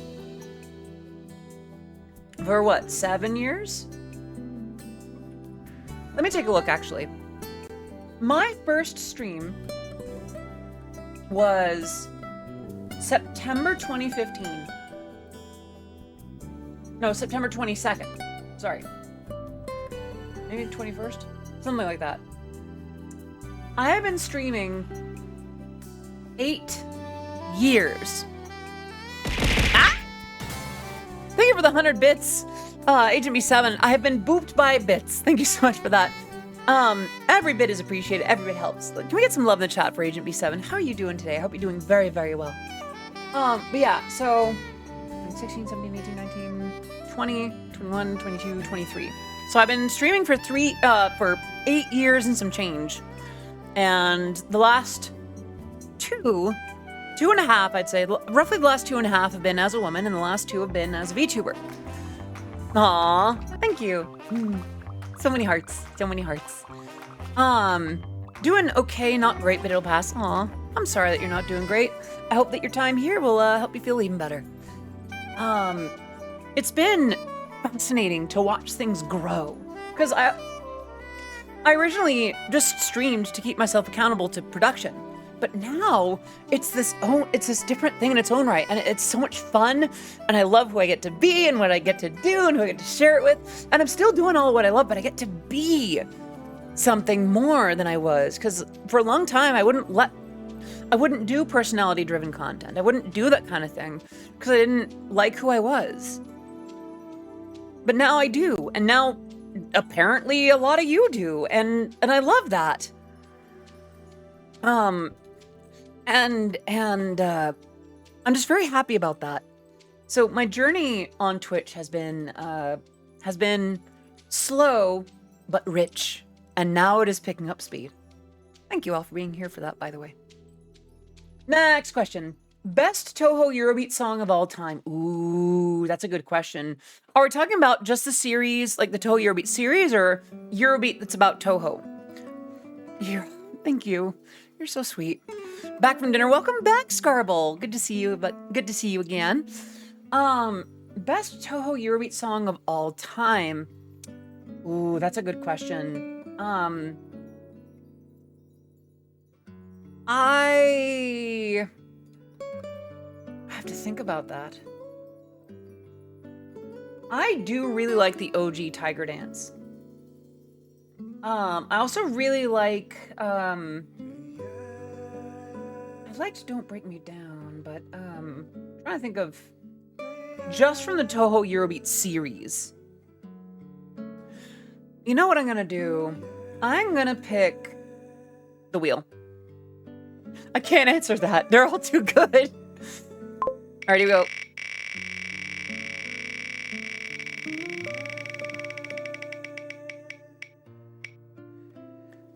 All right. So what this means is you can pick what outfit or avatar I'm wearing. For instance, if we're doing 2D, there's this one, and then there's the red dress. If we're going 3D, there's the red dress, the goth outfit, and the bunny girl outfit. I should probably put it to a vote. Let's see.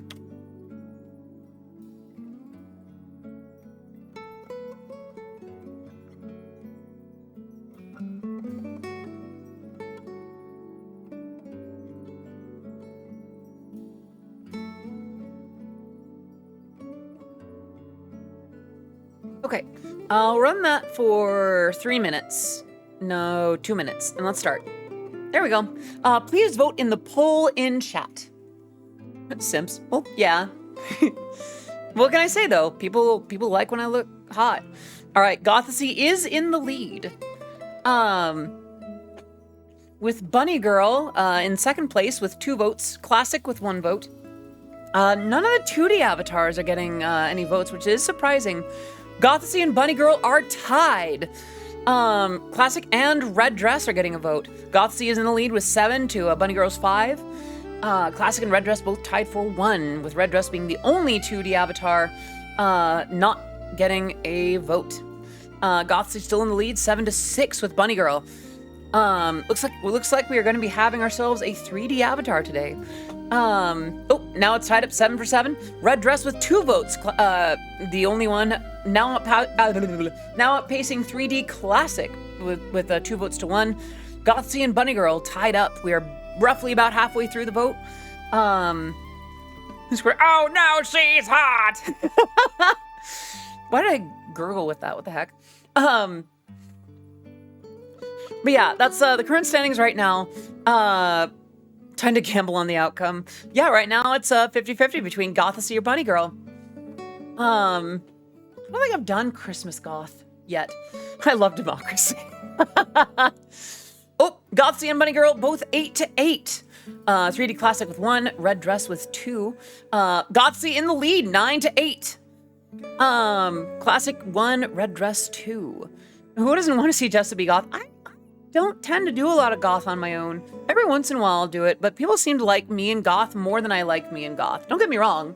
I do like me and goth, but I also like me and more like bright things. That said, we are getting down to the wire last few seconds, and if nothing changes, Gothesy has won. 9 votes to Bunny Girl's 8. Red Dress 2D with 2 votes and Classic with 1. I will be right back.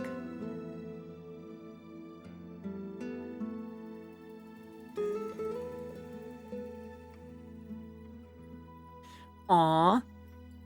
Who's my good puppy, Vera? Is it you?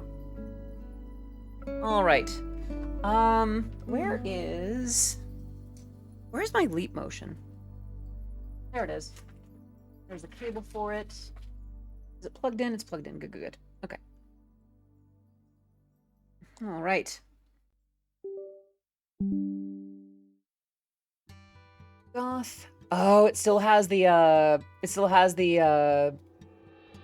settings from before. Okay. Settings, we want to turn that back on, all of these. Okay. I'm gonna add a quick prop. Nope, that's not what I need. Ah, there it is, okay. Just to keep things consistent. Settings, we want that always on top, because I'm always on top, baby. Oh, having a little bit of trouble with the eye tracking. Okay, really doesn't like my left eye right now. Ah, there it goes, Okay, and let's go ahead and get this updated to the 3D avatar. Oh, that's not right at all. Default 3D. That's still not right. The heck? Right about there, maybe. And even though it's not right. Maybe that's it? We'll see. All right. Let's go ahead and give this a try. See if that lines up. Well, that's not. Oh, right. Shoost. Have I gotten to try on the new dress yet? Not yet, but I do have it. There's actually 2 dresses that I need to put on in the very near future. Ta-da!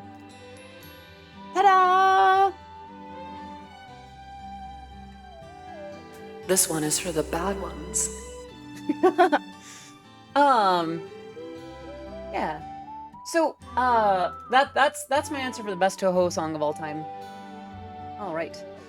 Was there ever a song that you made that you could just not stop listening to because it was that melodic to your ears? Yes, Gone was that way for a long time. Gone was that song for me for a good minute. Thank you, Scarble. It's actually based on an outfit I wore IRL. And thank you, Christian. I love having a nice little sprig of holly. for this time of year. Coincidentally, mistletoe, I believe, is white. Am I good or bad? Think carefully about your answer. Well, B7, I appreciate a certain amount of honesty. I think you can tell me how you've been this year, Yeah? I digress. But yeah, a song that I made, probably, so Gone was that, and then, Import You was also quite good. At least in terms of my own work. Oh, Ezzy, I don't see your pronouns, and the message did not include your pronouns. So please let me know which how I should refer to you. What manner of good thing are you? She, they. Then would I call you just the usual, like, is it just good girl then, or will that do? Silvalure, thank you so much for the follow on the stream. It is great to have you here. I'm Odyssey of Odyssey Eurobeat. My work has been featured in Super Eurobeat, Initial D, DDR, and the newest single from Miss Matara Kanavi Shoujo. Now, Azzy, you are such a good girl. What a good girl. Good girl. How's that? Right. So that answers that. Oh, okay. Thank you, Marshmallow. Very cool. Go down here. Worrying. All right. So yes, there were at least 2 songs. What is my favorite instrument and why? Guitar is my favorite instrument because it can be anything, but then you play it like a guitar and it looks really cool. I like guitars. That is my favorite instrument. Will there be a Judge Your Track stream again? And if yes, will it only be Eurobeat? That's a good question, and I should talk about this, actually. If I ever do one again, I need to be careful with it, because a lot of people use track review. A lot of people use track review as publicity. And, I mean, it makes sense. Sometimes people just want it to be up on screen, so people go, whoa, that song was so good, I'm gonna check it out. And sometimes people don't really want the feedback. I would love to do it again, but I think if I did that, I would want to have people fill out, like, you know, for one, by the way, it wouldn't just be Eurobeat, it'd probably be Eurobeat adjacent genres, because that's kind of what I can speak to. That's where my authority is. I wouldn't be able to say much about like a house track or like a rock track, because that's not my expertise. I forgot how jiggly my boobs are on this. So it's probably not going to be anything other than Eurobeat, hyper techno, and maybe like some Italo disco or high energy. If I do one again, I'd probably have people fill out like, here's the song. Which of these genres does it apply to? And on a scale of, I just want head pats to smash me upside the head, Gordon Ramsay. That way I can know how to properly do that. If you consider getting a VTuber Chibi avatar like Chibi Doki just for the funsies, I've thought about it. My CPU must be catching on fire when I use. No, it catches on fire when I try to do VR chat and stream at the same time. But yeah, I'm gonna be careful about Judge Your Tracks streams, because a lot of people don't really want their tracks judged, they want it celebrated. Which is fair, we all want our things celebrated, but I feel like it'd rather be Odyssey, because Chibidisi sounds weird. It sounds like it has potential to be misconstrued. Hello? Right, there we go. Why is it so forward? Okay, back, forward, back, forward, back. Yeah, that seems about right, actually. Okay, so there's that. Should I get... Really? Really, Cloudflare? Really? Alright. Wonder what it needs that it's not getting. There's that. Should I get a bob cut? Do you like bob cuts? If you like bob cuts and you want one for yourself, I'd say go for it. If you feel like there's another cut that would look better on you, then don't. If you would travel back in time to meet your old self, what would you like to say to my old self? Oh, how much time would I have? Yeah, how much time would I have to talk to my old self? That's a really good question. I feel like I would tell her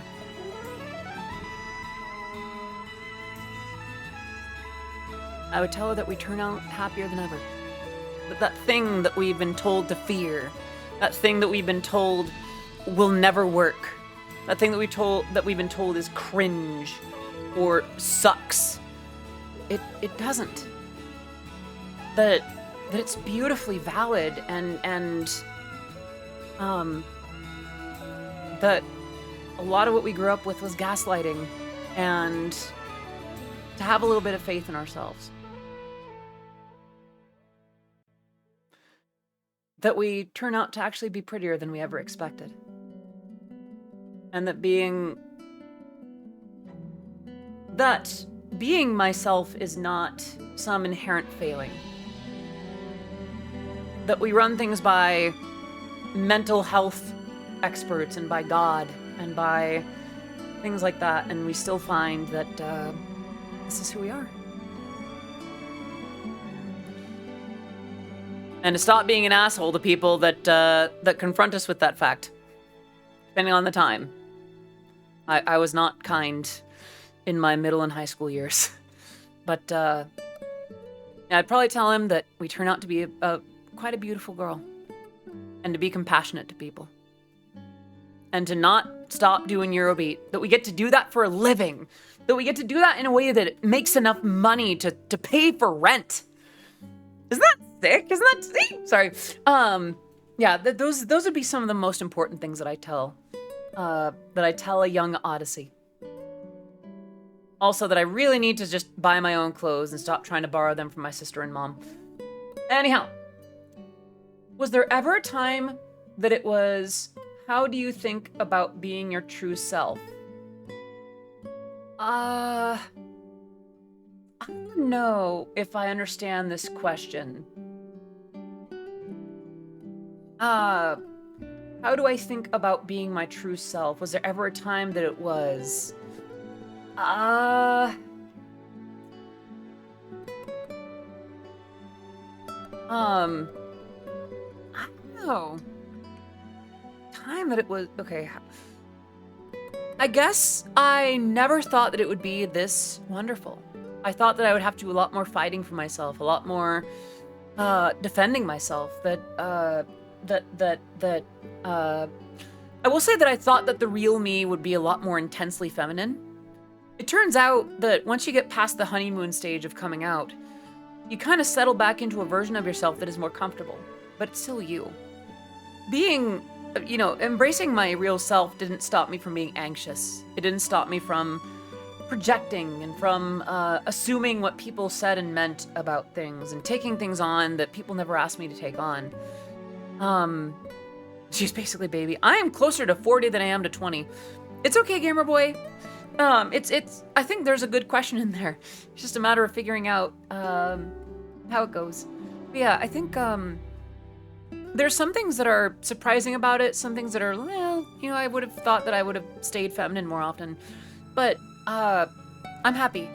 I'm really happy with being my true self. And it's easier now. Because I don't feel like I have to hide it from some people and show it to others. Have I achieved my New Year's wishes for this year? I got close. I wanted things like partner and 100K on YouTube, that kind of thing. I did not get those things. But I got pretty close. I got closer. I worked with other VTubers in a way that I think is amazing. Helped me realize that even very femme cis women aren't like max femme all the time. Honestly, yeah. Like, I finally got to a point where I understood why we're so eager to take our bras off when we get home. It's just like, yeah, it gets not fun after a while. I'm very grateful for my bras, but I don't always want to wear one all day, every day, as much as I thought I would. I will say that I am more inclined towards heels than I thought that I would be after, you know, a year or two of being out as myself. Like, you'd think that I would finally be tired of it. It's like, oh, heels, such a pain. No, I still like that. They hurt, but my ass looks amazing. Heels and cute boots, yes. Yes, hello, Zeta-san. Good to see you. Hope you're doing well today. Have I achieved my New Year's wishes? Yes and no. Some of them I did, some of them I did not. Some of them will simply be returning for next year. I'll put it that way. What do I prefer? Being called beautiful, cute, or adorable?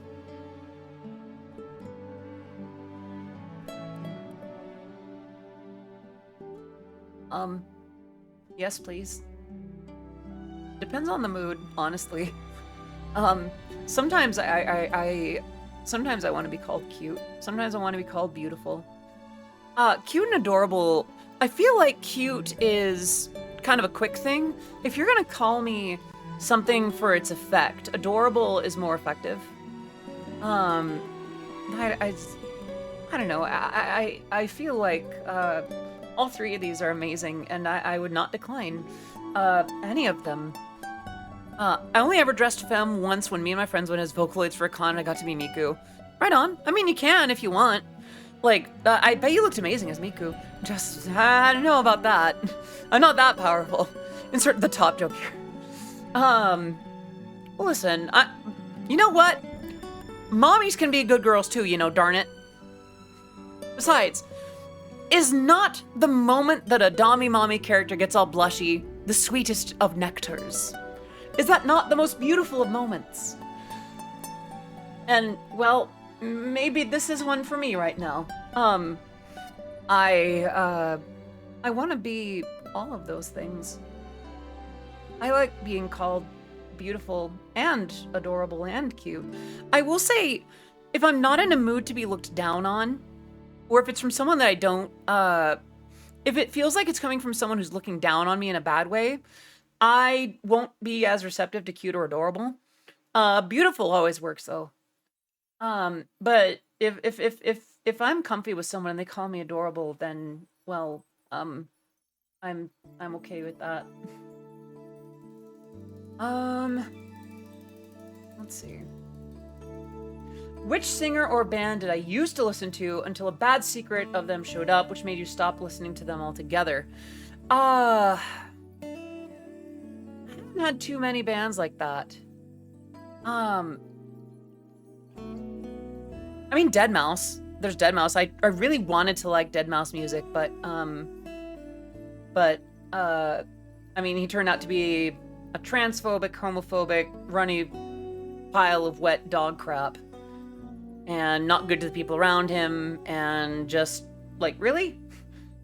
With a mediocre masterclass to boot. I really wanted to like his music. It's not like he made bad music. Like, his stuff is fun, but I'm not a fan of Deadmau5 as a human being. Like, none of Deadmau5's music to me is anything that I couldn't get anywhere else. And it's not that and by the way, this is the bluntest I've been about someone else in the music business for a hot minute. I will say that I have some bias. Deadmau5 also chimed in when a viral video that I was in a very unflattering light came out. He did a very good job of spreading that out as far as he could go and driving people to, you know, find us and tell us to take our own lives and never touch an instrument again. So I do have some bias in that regard. Soltero, Deadmau5 is notably homophobic. I think got his Twitch banned for homophobia, if I remember right. And a couple other things. I mean, if I'm not mistaken, he also never really did deny cheating on Kat Von D when they were dating. I don't know. That and just his general attitude towards people. I think he also made some really awful jokes towards Slushy. Like, reviewing Slushy's music without Slushy being there to stand for things. Listen. There is no ethical consumption under capitalism. If you like Deadmau5's music, enjoy it. Life is short. And if you like Deadmau5 as a person, I can't exactly stop you.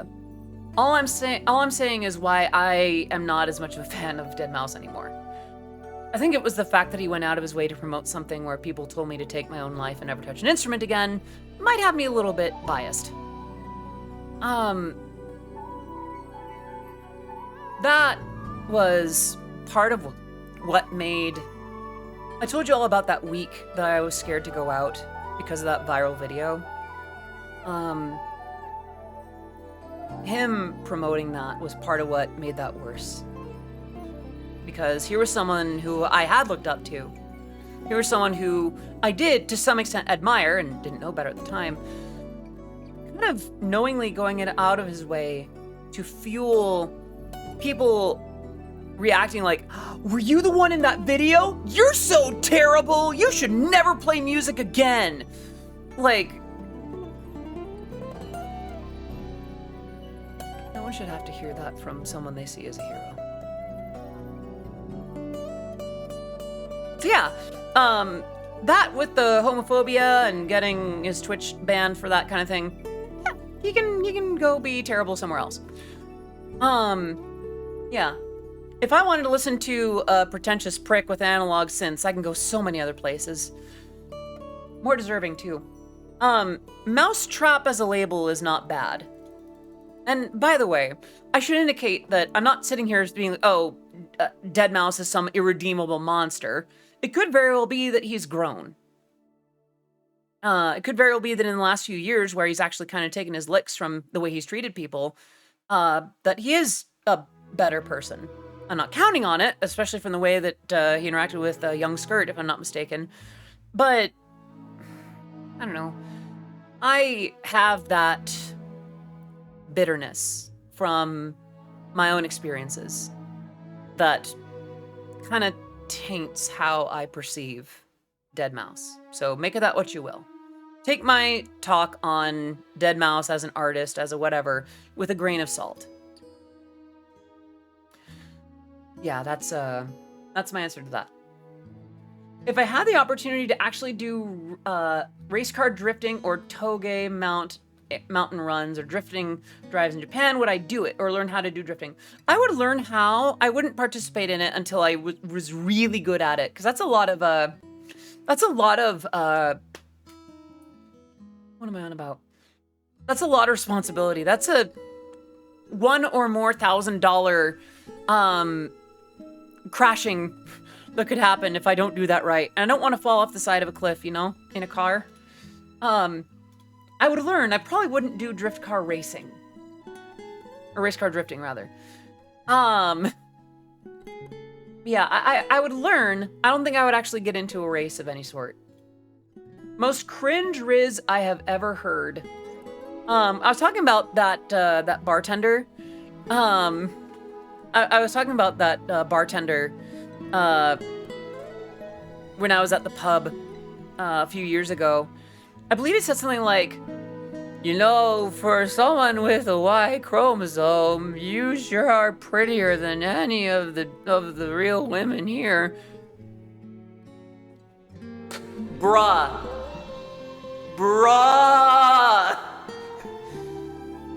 I can't think of a worse way to express that. Bruh. Yeah, that is the cringiest, worst riz I have ever heard in my life. Like, it loops back around to being just... It doesn't even loop around into being cringe. It's just a void of rizless, cringy behavior. It was so bad. Oh, wait, no, there was another date that I was on that was pretty bad. So, first date with this chef. And we got to a park. We went out to get, drinks. Like boba for a little bit. And then we walk out to a park and we end up sitting in this little gazebo. And I'm not proud of this fact, but it didn't take too long before we were kind of kissing on each other a little bit. And then, just as he's kind of warming up things a little bit like that, he whispers into my ear asking if I am more dominant or submissive in the bedroom. It has not been an hour into the date. It had not been an hour into the date.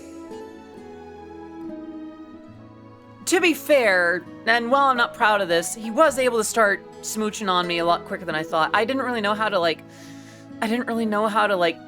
put a stop to that, and I was also very touch starved at the time, so I think I just rolled with it because affection. Num num num. So hi Super Paytendo. Yeah, that's quite a story to roll in on. But yeah, those were some moments of just cringiest negative risn't, if you will. It was so bad. It's just like, can you not? And here's the thing. I've had actually, to that point, B7, yes, it is mostly men that have been willing to be that disrespectful. Blah! Thank you for the bits. I just realized that my tits aren't receiving connections to things as much as they should. Twitch, VC, no, it should be doing. Huh. Thank you so much for the 100 bits. Every bit helps. Every bit's appreciated. I hope that I won't get the worst riz when I date a guy. Here's the thing. I've also received bad messages and stuff from women that think they're really being sly and slick and like, don't talk that way to me. I don't care I don't need to care. Some of the women that I've bumped into on like dating apps and things like that, they think they can get away with stuff because, well, they're not a guy.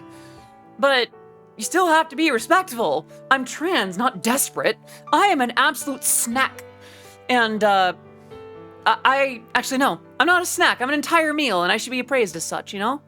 I'm not gonna sit here and act like I'm perfect, but my gosh, I'm worth more than that. So there's that. But yeah, a lot of guys, I will say this, and we'll go on to the next thing.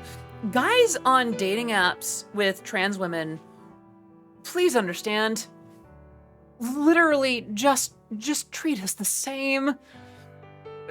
You're not gonna get, listen, you're not gonna get in our panties. Don't concern yourself with our contents yet. Really, you're not. You're just not. Like, take the first couple of dates. Take the first couple of dates to get to know us, to understand that we're just women. Only concern yourself with what's going on when you have an appointment. That's when it's your business. If it's not your business, don't try to make an appointment. You know? And I've had guys ask, like, how could I do this better? I'm like, well, don't open with a dick pic. Okay, they didn't actually do it like that, but it's like, just be respectful. And please understand, sorry, last little bit. You would think that that's common sense, right? I cannot stress to you how much higher men would favor in my own dating list on sites like that if their opening line was just, hi, hope your day's going well, as opposed to, hi, or, hey babe, dick pic. Or, so there's one where things are actually starting off really well. It's like, hi, I hope you're having a fantastic day today. I'm like, hey, it's great to see you. I hope you're doing well. Yeah, I'm glad that we matched up. By the way, did you check my description? There's some details in there that I want to make sure that you know about. You know, it's one of those things I want to be straightforward about, just so it's not a surprise or anything like that. And he goes, oh no, I'm actually, you know, with like actual spelling and such, like goes, oh no, I was not aware of that. Let me take a quick look. Comes back a moment later, no caps or grammar or anything, asks, do you swallow? Reported his ass. It's like, again, trans, not desperate. Trans, not desperate. I can do a whole lot better than some jackass that thinks that because I am trans that I will hop onto any dick that comes along. Honey bear, I've seen what you're working with. Sadly, I wish I didn't. Yeah, please understand. The first thing I said to my now wife was asking where the library was in a school I transferred to. Aww, that's really sweet, actually. Also, I'm so sorry that I'm being too blunt about all this. Hydrate, that I can do.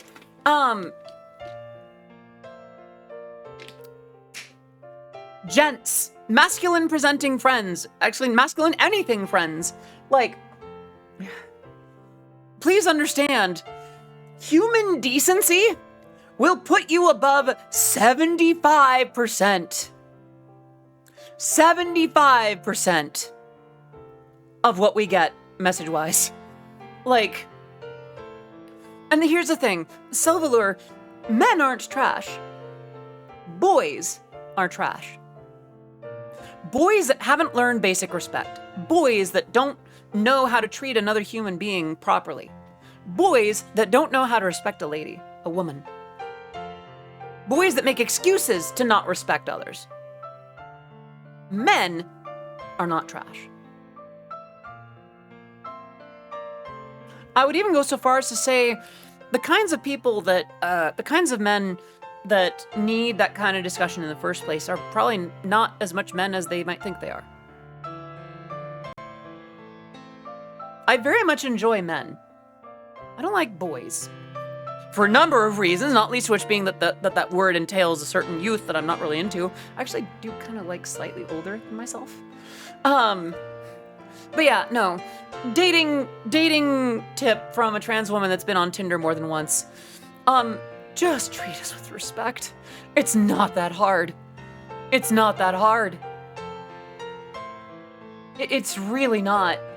Literally, just treat us like a woman that you're going on a first date or two with. Look, I kissed on date 2 with the metalhead.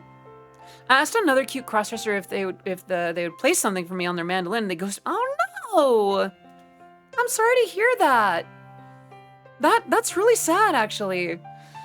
I know a boy who basically gaslights everybody. He tells everyone that he has changed. It works for a few days, but then he gets back to his old ways. Let's not get too much into this, if that's okay. I feel like I've spent enough time on it as it is. Please understand, I am far more thoroughly rizzed by decent respect, and like, I'd rather, I don't know, I've seen some hot human beings that are just trash. And I've seen some, like, visual 3 or 4s whose personalities made them, like, 7s and 8s. Please understand. Ow. Please understand, it's really not. Yeah, actually, Game Boy, that actually puts in perspective some advice that I gave. I remember there was one that I said, look, if saying it to a cis woman in real life would get you slapped, don't say it to a trans woman online. I had to specify it like that because the other party was asking for advice about how to talk to trans women. And it's that simple. If asking a cis woman would get you slapped in real life, don't ask it to a trans woman online, or a cis woman, or any variety of anyone. Listen, the kind of things I'll answer with someone that I trust, I'm not getting into it. Like, I am not averse to spice. I am not averse to getting a little, you know, a little ada. It's a matter of if that respect is in place. I am not that hard to riz. Just be good. All right. Was there a trend? It can be any trend which happened over the 2010s to the 2020s you have ever hated. I'm trying to think of one. I feel like my brain shut them out. Super Baytendo gifting a sub to Black Raven 637. Can we get some love in the chat for Super Baytendo? Thank you so much for gifting that sub. And that's to my friend Melly. Mally, please continue to enjoy your emotes, your sub badge, being part of the oddities community. Ooh, pizza time. Ooh, pizza does sound really good. Treat Riz like a Dark Souls boss and get good. See, here's the thing. I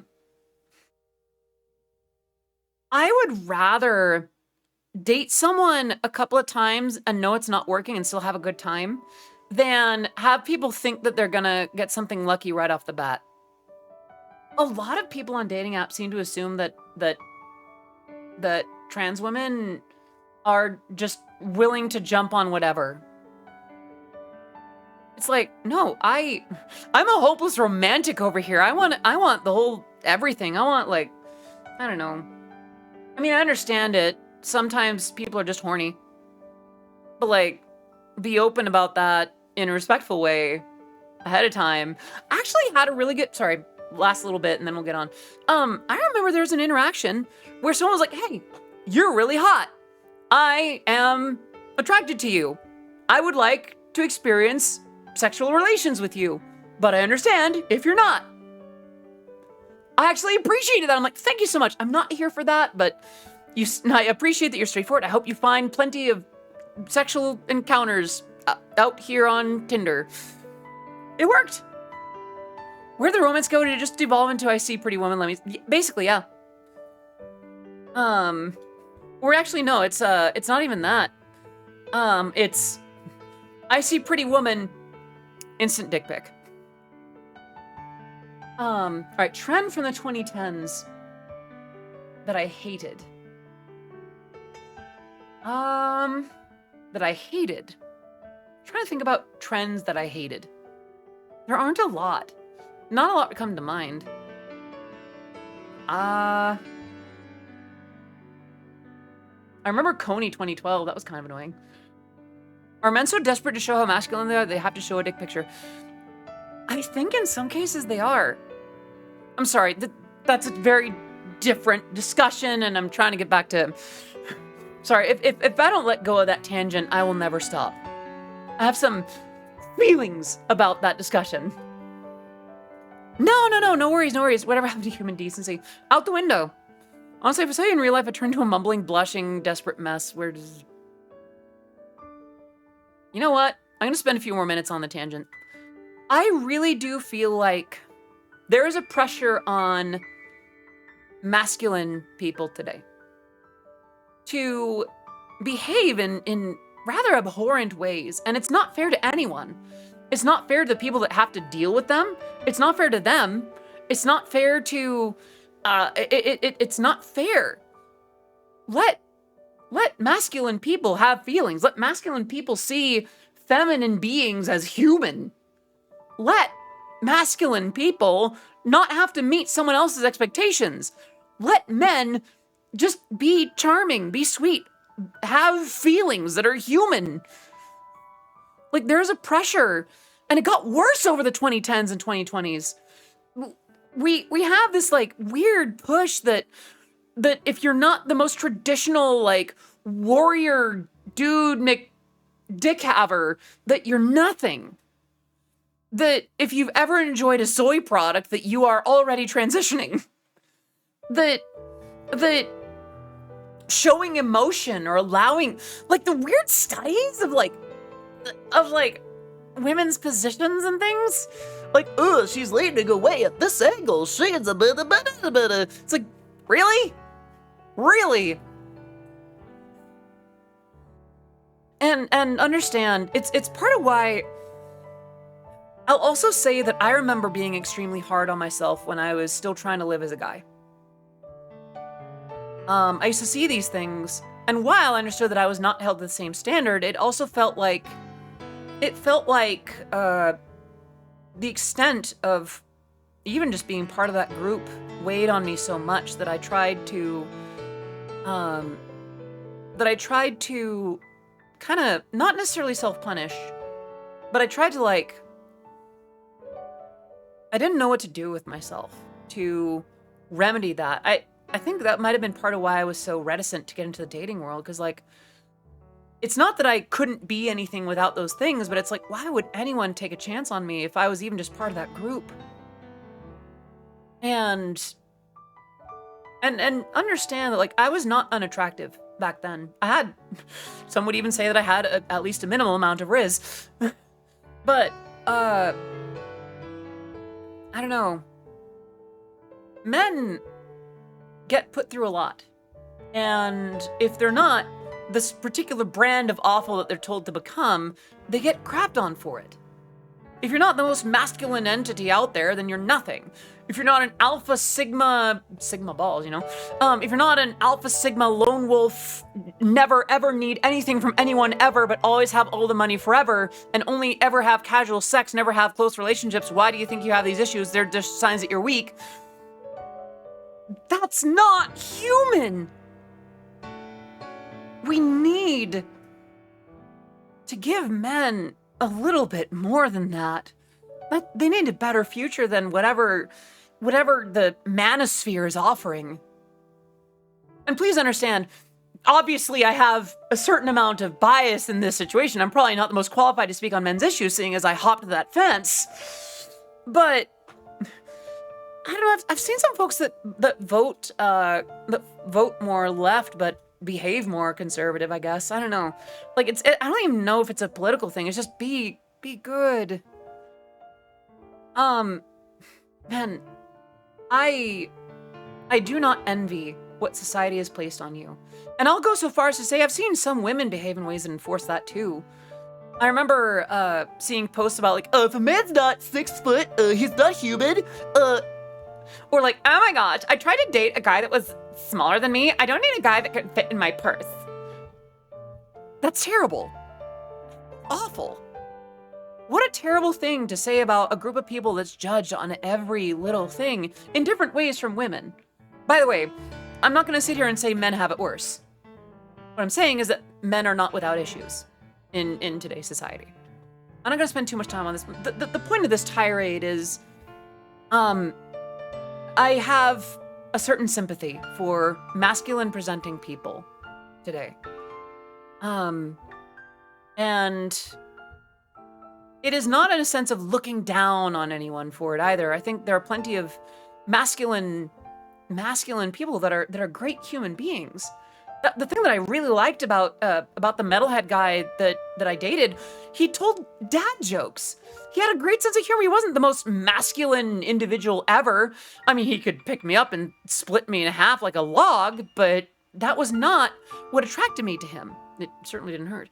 It was the fact that he was so kind and goofy and like complimented openly and sweetly. And I don't know, I felt comfortable and safe around him. I would rather have a genuine connection with someone masculine presenting than whatever it is they're going with that. I don't know. Patriarchy is as damaging to men as it is damaging to women, as it is damaging to anyone that doesn't fall on the binary. Like, I won't spend too much longer on this. I'm sorry. I wish the world treated men differently.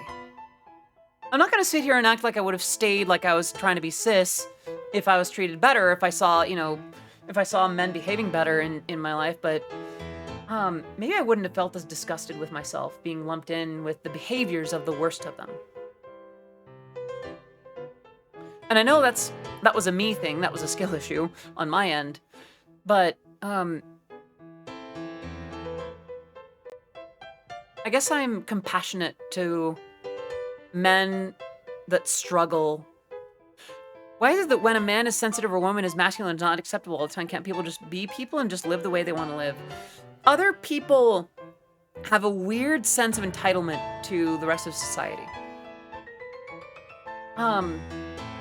People get this notion in their heads that the way that people behave will affect them too much. The existence of femboys does not somehow make men less manly across the board. The existence of butch women does not make women less feminine. It's expressions. People fill in, people are people. People are going to have that variety no matter what. But all of a sudden, people get this idea of what they think society has to be, and they never bother to really get out of that mindset.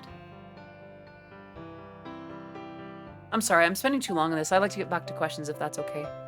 Let's just say, to my kings in chat, if you're still sitting through that, if I haven't pushed you away with all that talk, I'm glad that you're here.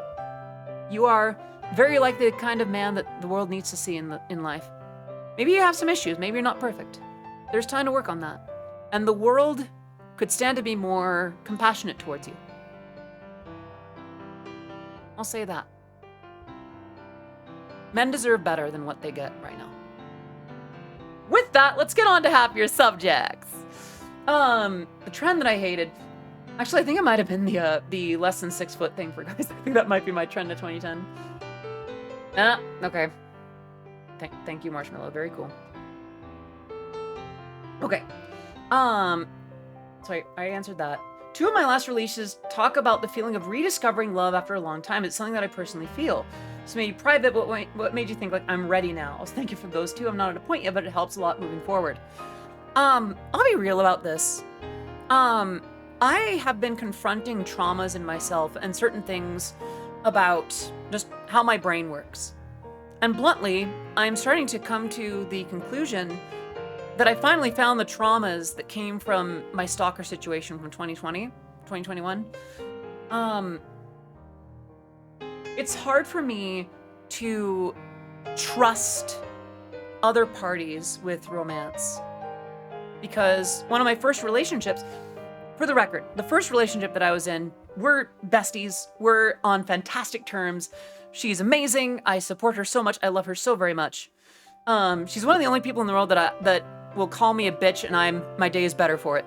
That relationship kind of started based on, do you want to start going out? No, I'll ask again tomorrow. So there was a little bit of that. And then there was a stalker situation where the other party went so head over heels that I literally had to get a restraining order. So for me, there's that sense that I may not have a say. That if I end up saying no or declining or something like that, that the other party might not receive it well.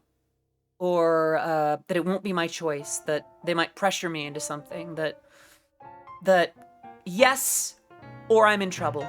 Yes, or the worst happens. Yes, or I'm the problem. And I recognize that that's not a healthy pattern, but that's the thing about trauma, right? Like, I'm kind of writing those things partially to explore those feelings. I do want, someday I would like to have a romantic relationship. Someday I would like to have someone that I trust with my heart. I'm not there yet. And it may take a while before I ever open up my heart properly. And there's some things that I want to work on in myself before I get there, but I don't feel ready, but I want to feel ready. And songs like Lace and Linen and things like that are part of my way of kind of dipping a toe into how that might feel. Lace and Linen more so. Am I afraid of love? Yes. Do I want it? Also yes. But it can be scary. Trauma is not the best thing to have. It's not something that you want to live with, but without it, you can't help other people before it happens to them, and you can become a better person from it. Yeah, I do think I understand the world best. I understand the world better now that I've gone through some things, but I would like to be comfy with romance, with someone flirting with me, and having it go further than that. That someone being interested in me should not stir up anxiety in me. That I don't owe them some response one way or another, and that if we try things and they don't work out, that it won't be the end of the world. Aw, whoever sent that, you're so sweet. Aw, thank you for that, Pats. I don't know, I feel like I'm oversharing again, but well, my brand is authenticity, maybe excessive authenticity. Yeah, someday I'd like that. I look forward to the day that I can reopen my heart that way. Plus, it makes for a great lyrical theme. Aw, Pixie. Okay.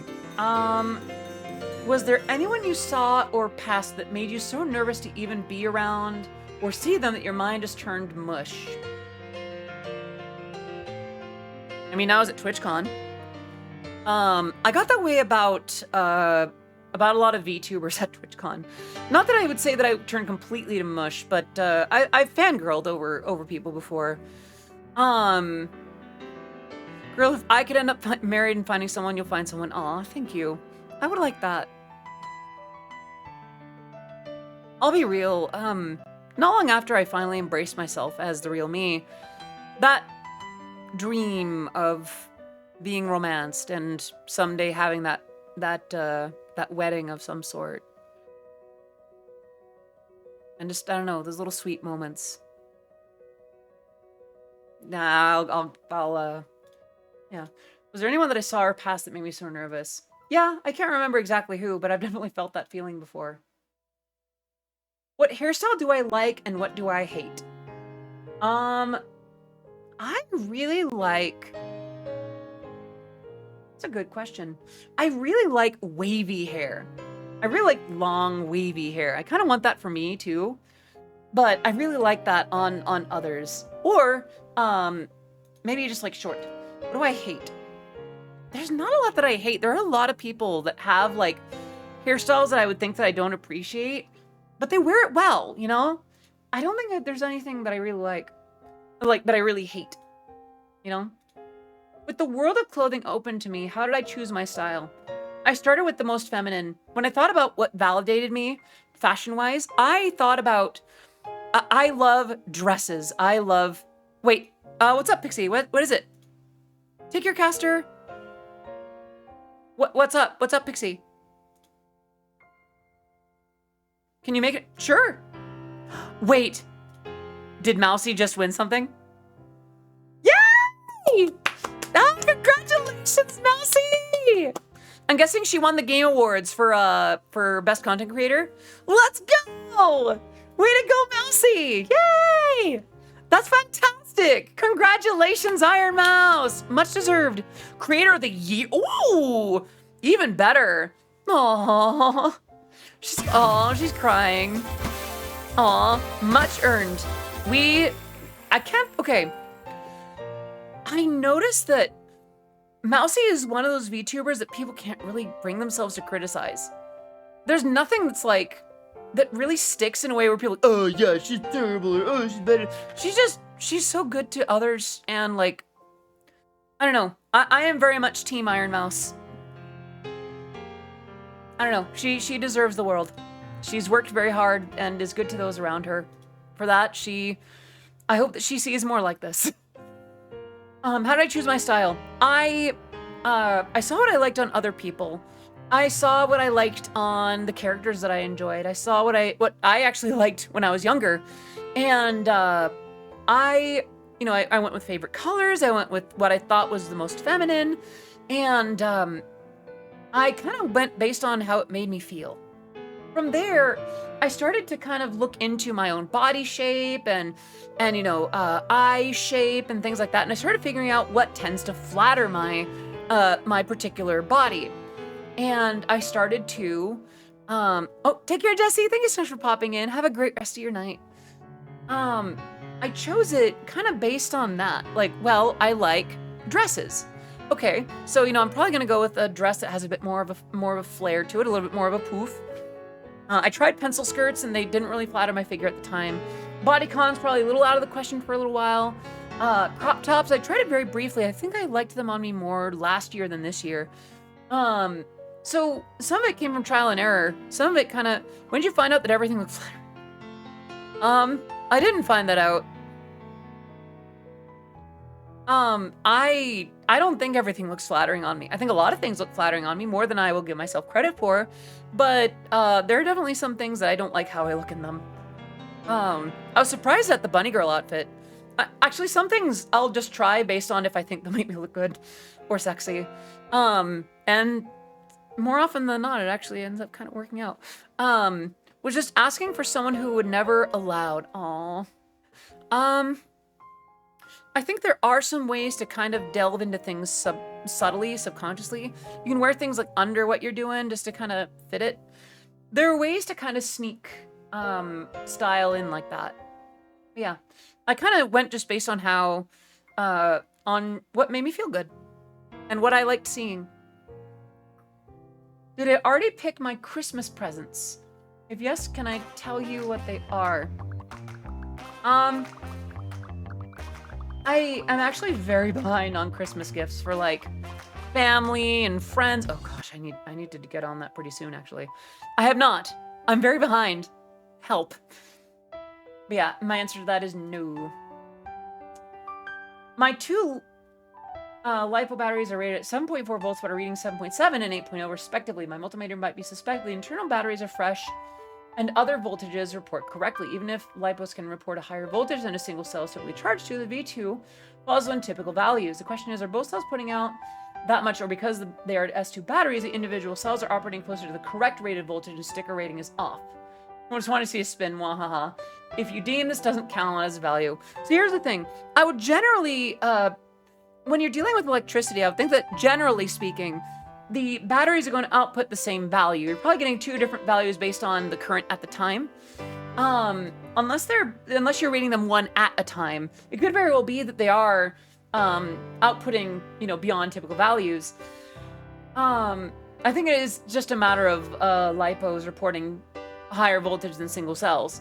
I think, they are individually that, and the sticker rating might actually be off. Although it's worth testing the multimeter on other batteries. If the other batteries turn out to be accurate, then it could just be the matter of the multimeter. Didn't think I'd pull that off, did you? If you had to describe your perfect romance, what would it be? I'll keep it short. Somewhere between, so I feel like it'd be somewhere between a certain amount of flattery and flirting and a certain amount of genuine just enjoying each other's company. A certain amount of teasing and flirting, but also just being good to each other. Holding each other like that. Did I miss something? Sorry. But yeah, I would really like a romance that is comfortable, easygoing, but still able to have a little bit of fun, and one that feels even. If I can trust the other party with what I'm feeling at the time and come to them for support and comfort, then I would want to make sure that I'm providing them with the same thing. Even if they don't expect it, even if they're not someone that's used to being held or resting their head on my lap or something, I would want to at least make that available. I like that idea. Just being comfortable with each other. And, getting each other blushy from time to time. Maybe a little bit of cutesy flirting. But yeah, that's I think in a few words, that's how it would be at first. An advice for people who struggle with body dysmorphia and don't feel great in their body in general. I should indicate that I am not a trained professional. I'm not sure if I've had body dysmorphia, or I know that I have a gender dysphoria, but that's a slightly different issue. Please understand that I am not entirely qualified to give advice. I would think to say, your body is capable of so much. Exactly as it is. Whether it's changing the way that it is or maintaining it as it is, there are things about your body that are wonderful, just as they are right now. That's not even a matter of opinion. That is just a matter of fact. If it's working at all, then that is a wondrous machine you've got. And as a part of you, as something that houses your soul and your body and your mind, that is still something worthy of care. Not to say that you have to love the darn thing. I certainly have things about myself that I very much want to adjust and change, but I think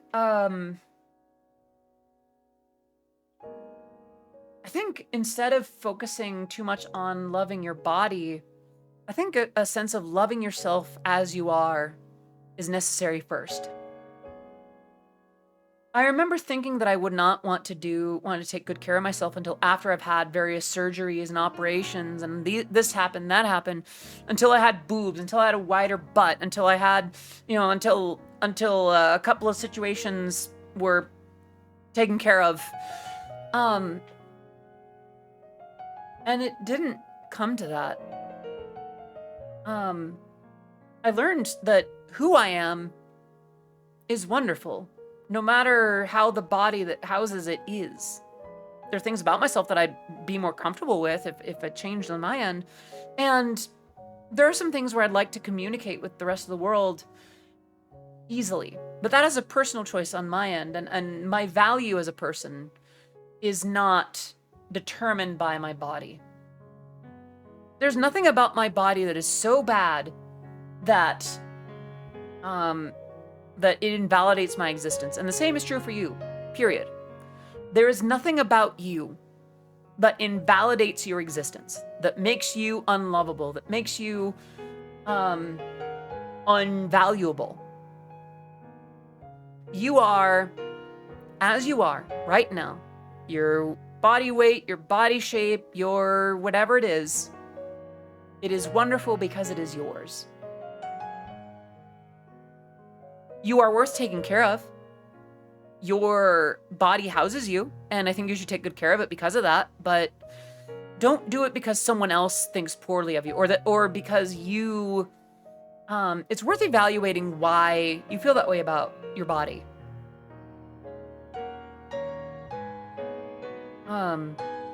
What values you might have, or what things have been put in your mind that might influence that.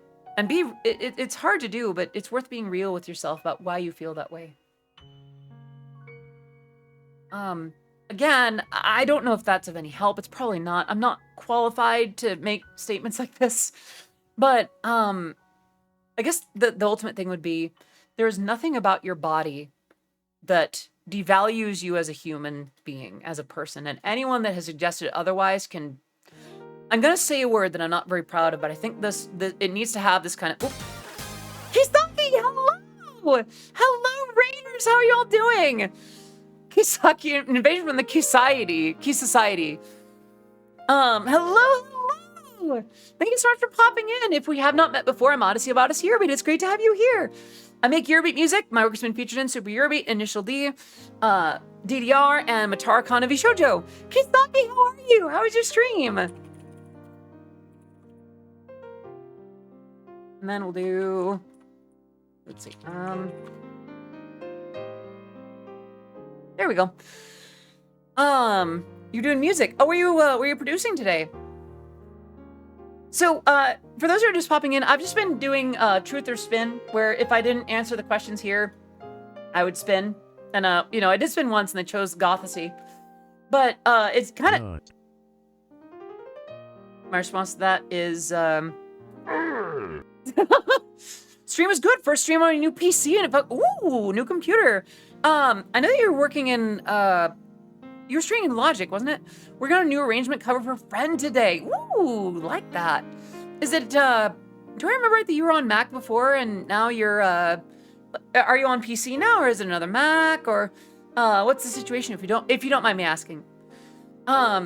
Also, just a bit of fair warning. Thank you so much for bringing your community over here today. I'm so glad that you're here.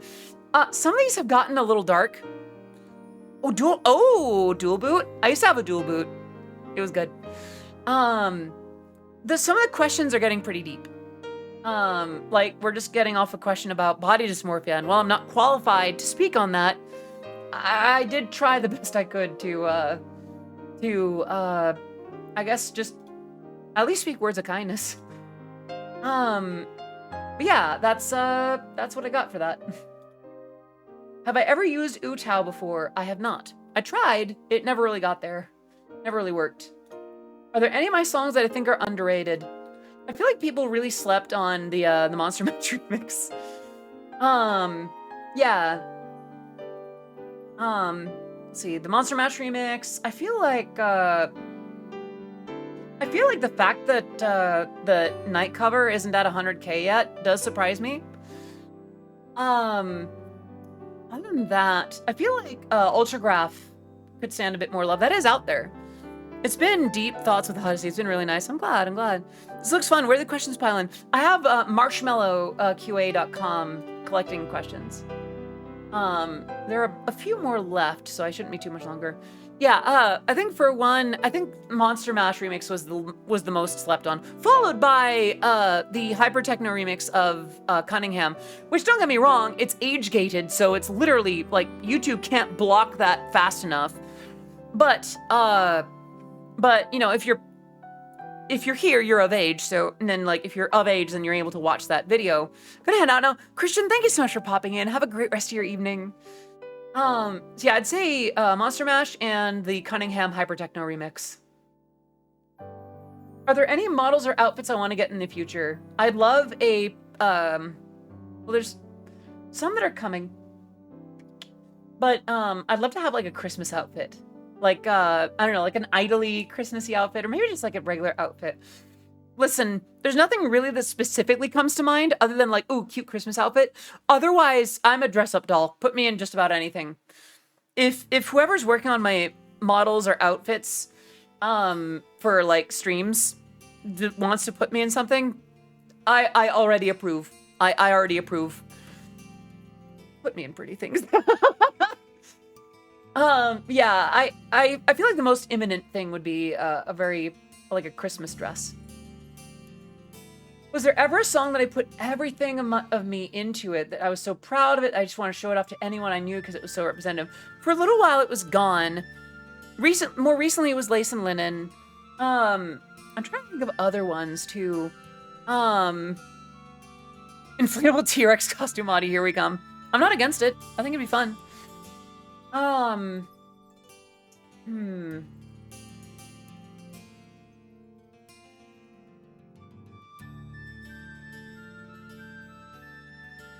I would think that it would be Gone, Lace and Linen, or, I guess If I Was Gone was that for a little bit. Now I think, I remember Seraphim. I really tried to put myself into it. And it kind of worked out. There's a few songs that I've done that for. If I could travel back in time to change the future, but I could only talk to one person other than myself, who would it be and why? But they wouldn't know who I was.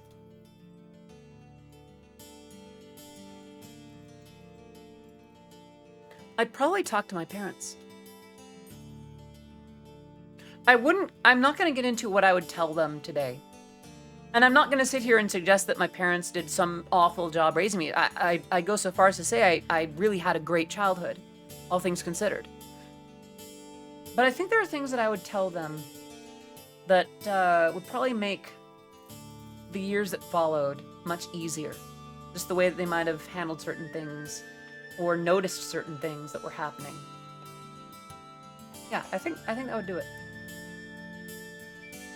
Would I be interested in looking at or reviewing people's music summaries, Spotify Wrapped, Apple, or others? Not really. I feel like that's a personal thing between the listener and the app.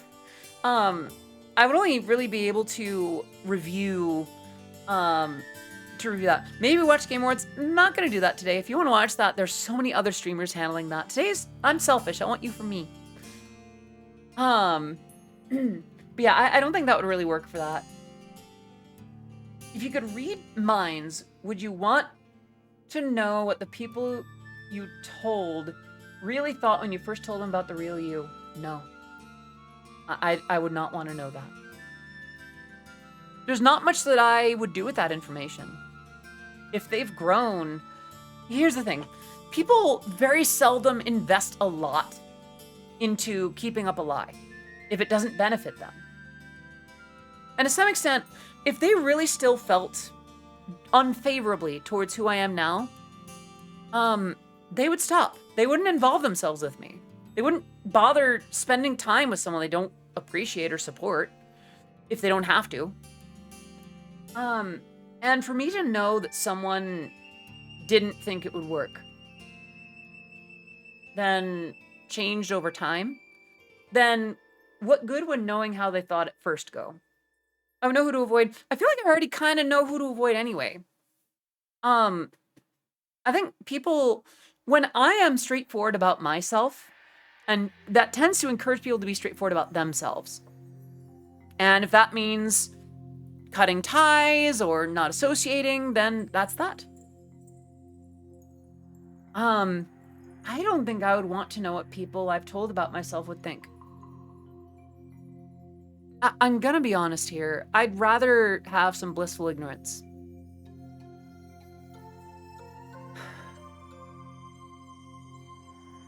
I don't know.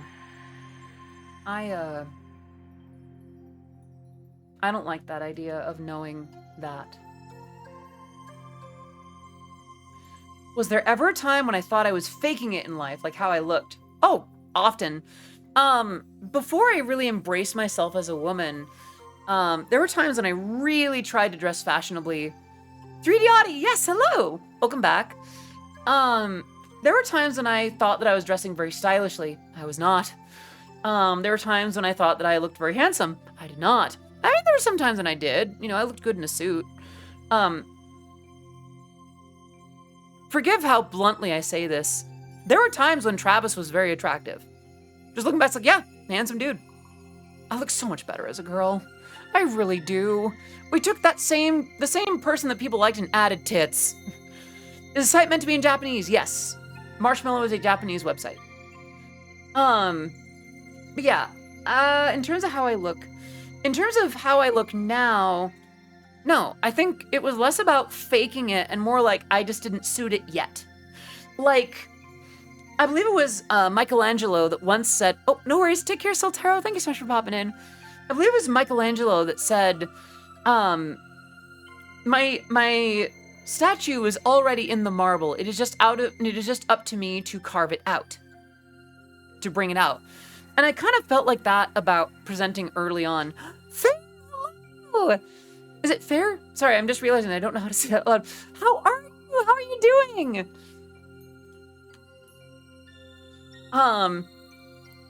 Okay, here's the thing. I'm not sure if I'm in a place where I'm ready to like do like that kind of style. If I did a suit, I feel like I'd rather do like a blazer and like a business skirt or something, you know? Yeah, I don't know. It'll be a little while before I'm ready for like a suit, you know? But yeah, in terms of how I look, I don't think there was a lot of time where I really faked it. Would I rather fight an orangutan with a sword once a year or a chicken anytime I walk through my front door? I'll take the chicken. I can absolutely thrash I could thrash the absolute hell out of a chicken. An orangutan with a sword could probably kill me. So the answer is the chicken. All right, take care, Jay. Thank you so much for popping in. Please sleep well, wake up refreshed, and we'd love to see you again tomorrow. By the way, we're getting close to the end of this stream time, but I have something going later tonight that I'll tell you all about once I've answered some of these questions. If there was one thing that I would say to the community that I've grown over my streams, what would I say? And thank you for the streams that I do. I'm gonna pause the music for a second, because this is a really good question.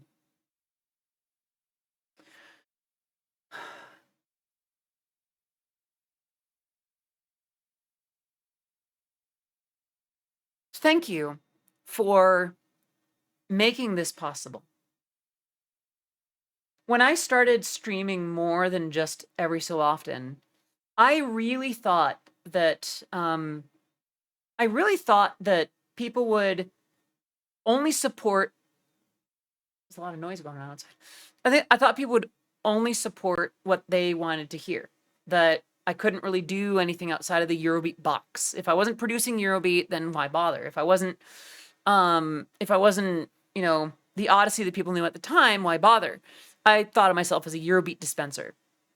For people to so fully accept me as a woman, as a VTuber, as someone streaming content other than what I started with, and to such a plum, to have things that I feared doing responded to not just with, yeah, sure, but with yes, please, or oh my gosh, I love that, or mommy, sorry, mommy, was very affirming. And I appreciate the community's openness for what I've wanted to do. I often worry about doing right by you. So to have you so fully accept the changes of direction in the last 3 years, like 2 or 3 years, and embracing me as all these new things, I do very much appreciate that. I think that's what I would want to say to the community I've grown over time. I brag on you. I bragged on you to Matara. I brag on you to my parents. I brag on you wherever I go. And not every creator gets that. Not every creator can say that about the community they fostered. So thank you for enabling my dream job, for enabling, frankly, a dream life. That's my thing. What is my favorite thing to do? No, my favorite thing to do is making music. Sorry. Thank you for the 100 bits. The pleasure is ours. Aw. Well, thank you. And thank you for the 100 bits. Much appreciated. Sorry, I had to do the VTuber response. Oh, jail me. Yeah, you act like you wouldn't answer this similarly. All right, last few questions, then I do need to wrap up for the day. What is my favorite thing to do? Compose, make music, produce, perform it. I love sharing my music with the world. I love that very much. If there's one thing that I had to say that my favorite thing about the community that you had, I think this is the one that we just did though. Yeah, I think that's basically just the favorite thing about the community. I love that you're all so genuinely positive. That you support each other. That people can come to the oddities and be ready for genuine support. Not excessive. I feel like there is a good boundary for folks that may not be in a place to tend to too much, but like y'all take good care of each other. You all are kind to each other in a way that I really value. You've taken to the values of what I wanted for the oddities like a duck to water, and I appreciate that.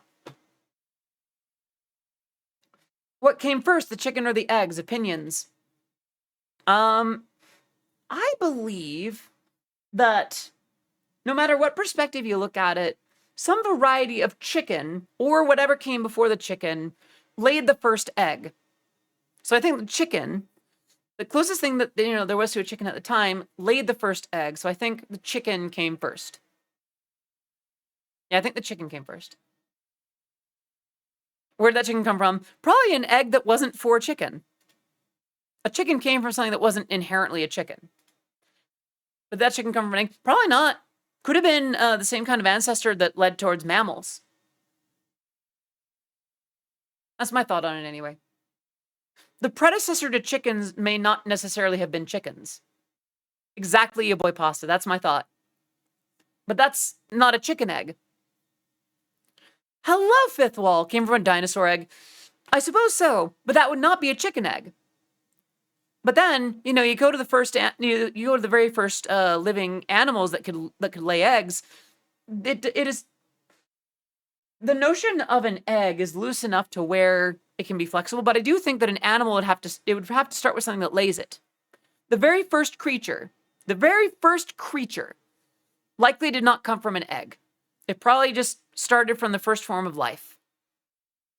There's a lot of vague things that need to be specified for the chicken or the egg conundrum, if you will.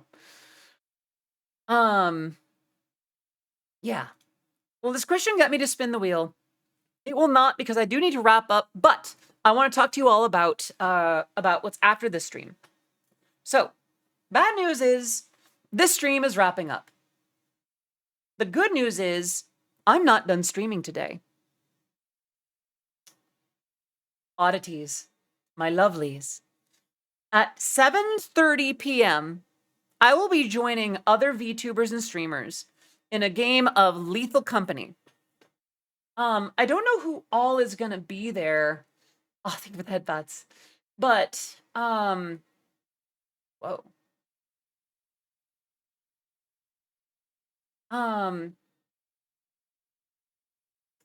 What am I on about?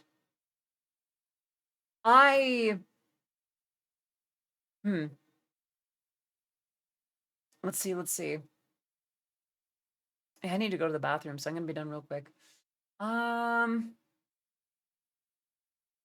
Okay. I got a few things to check. But, at least one of the other party is the amazing Orihime VT, the amazing graphic designer, artist, gorgeous voiced, just Oreo themed VTuber that I could ever know about. So I'm joining, I'll be joining her and several other amazing VTubers in a few rounds of Lethal Company. So 7:30 p.m. Let's see. I'm actually gonna pin that. Let's see.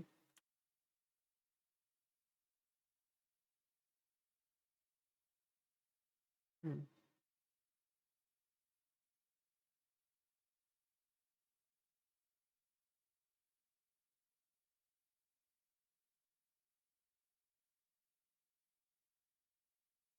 gonna pin that We're gonna put that for 50 minutes. Yeah. Oh, it's got to be 30 minutes and 30 seconds. So we'll put 30 minutes. Yeah. Yep. Yeah. So, if there are any questions that you have now, things are still okay. We'll be there. Good, good. Oh my gosh, I'm still kind of fangirling. By the way, Ori was also the one that I was fangirling over when she visited the stream before Thanksgiving break. Cause she's amazing. And the fact that she was here and the fact that she adored me. I look up to Ori in a lot of ways. So to have her say those things, I am Die. I'm Die forever. Thank you forever. Can I adopt you? No. When I say that I'm mommy, that doesn't mean that I'm gonna tell you to clean your room. Sorry. Agent B7 and Dinosaur Nuggets are turning the chickens back into their original forms. We'll go for now, but I'll be back later. Awesome, Gamer Boy. Thank you so much for popping in. And definitely see you in that stream. Now for now, I'm gonna check something real quick. Who's live? I'm wondering if I should not raid, but wait until later. Or if whoever we're joining will be streaming. Let's see. I wonder if I should point you. Well, I don't know. Yeah, tell you what. Chat, oddities, lovelies. This isn't goodbye. It's see you in a few. And in this case, just about 2 hours. So, we're not going to raid today. If only because we are going to be streaming later. So yeah, see you in a couple hours. I don't think I've done like a goodbye, right? Like a regular goodbye for a little while. So, but before I go, freebies. I like to do freebies. All right. Let's see. Let me see if I can get this right. Okay. お帰りなさい。ご飯にする？お風呂にする？それとも、私？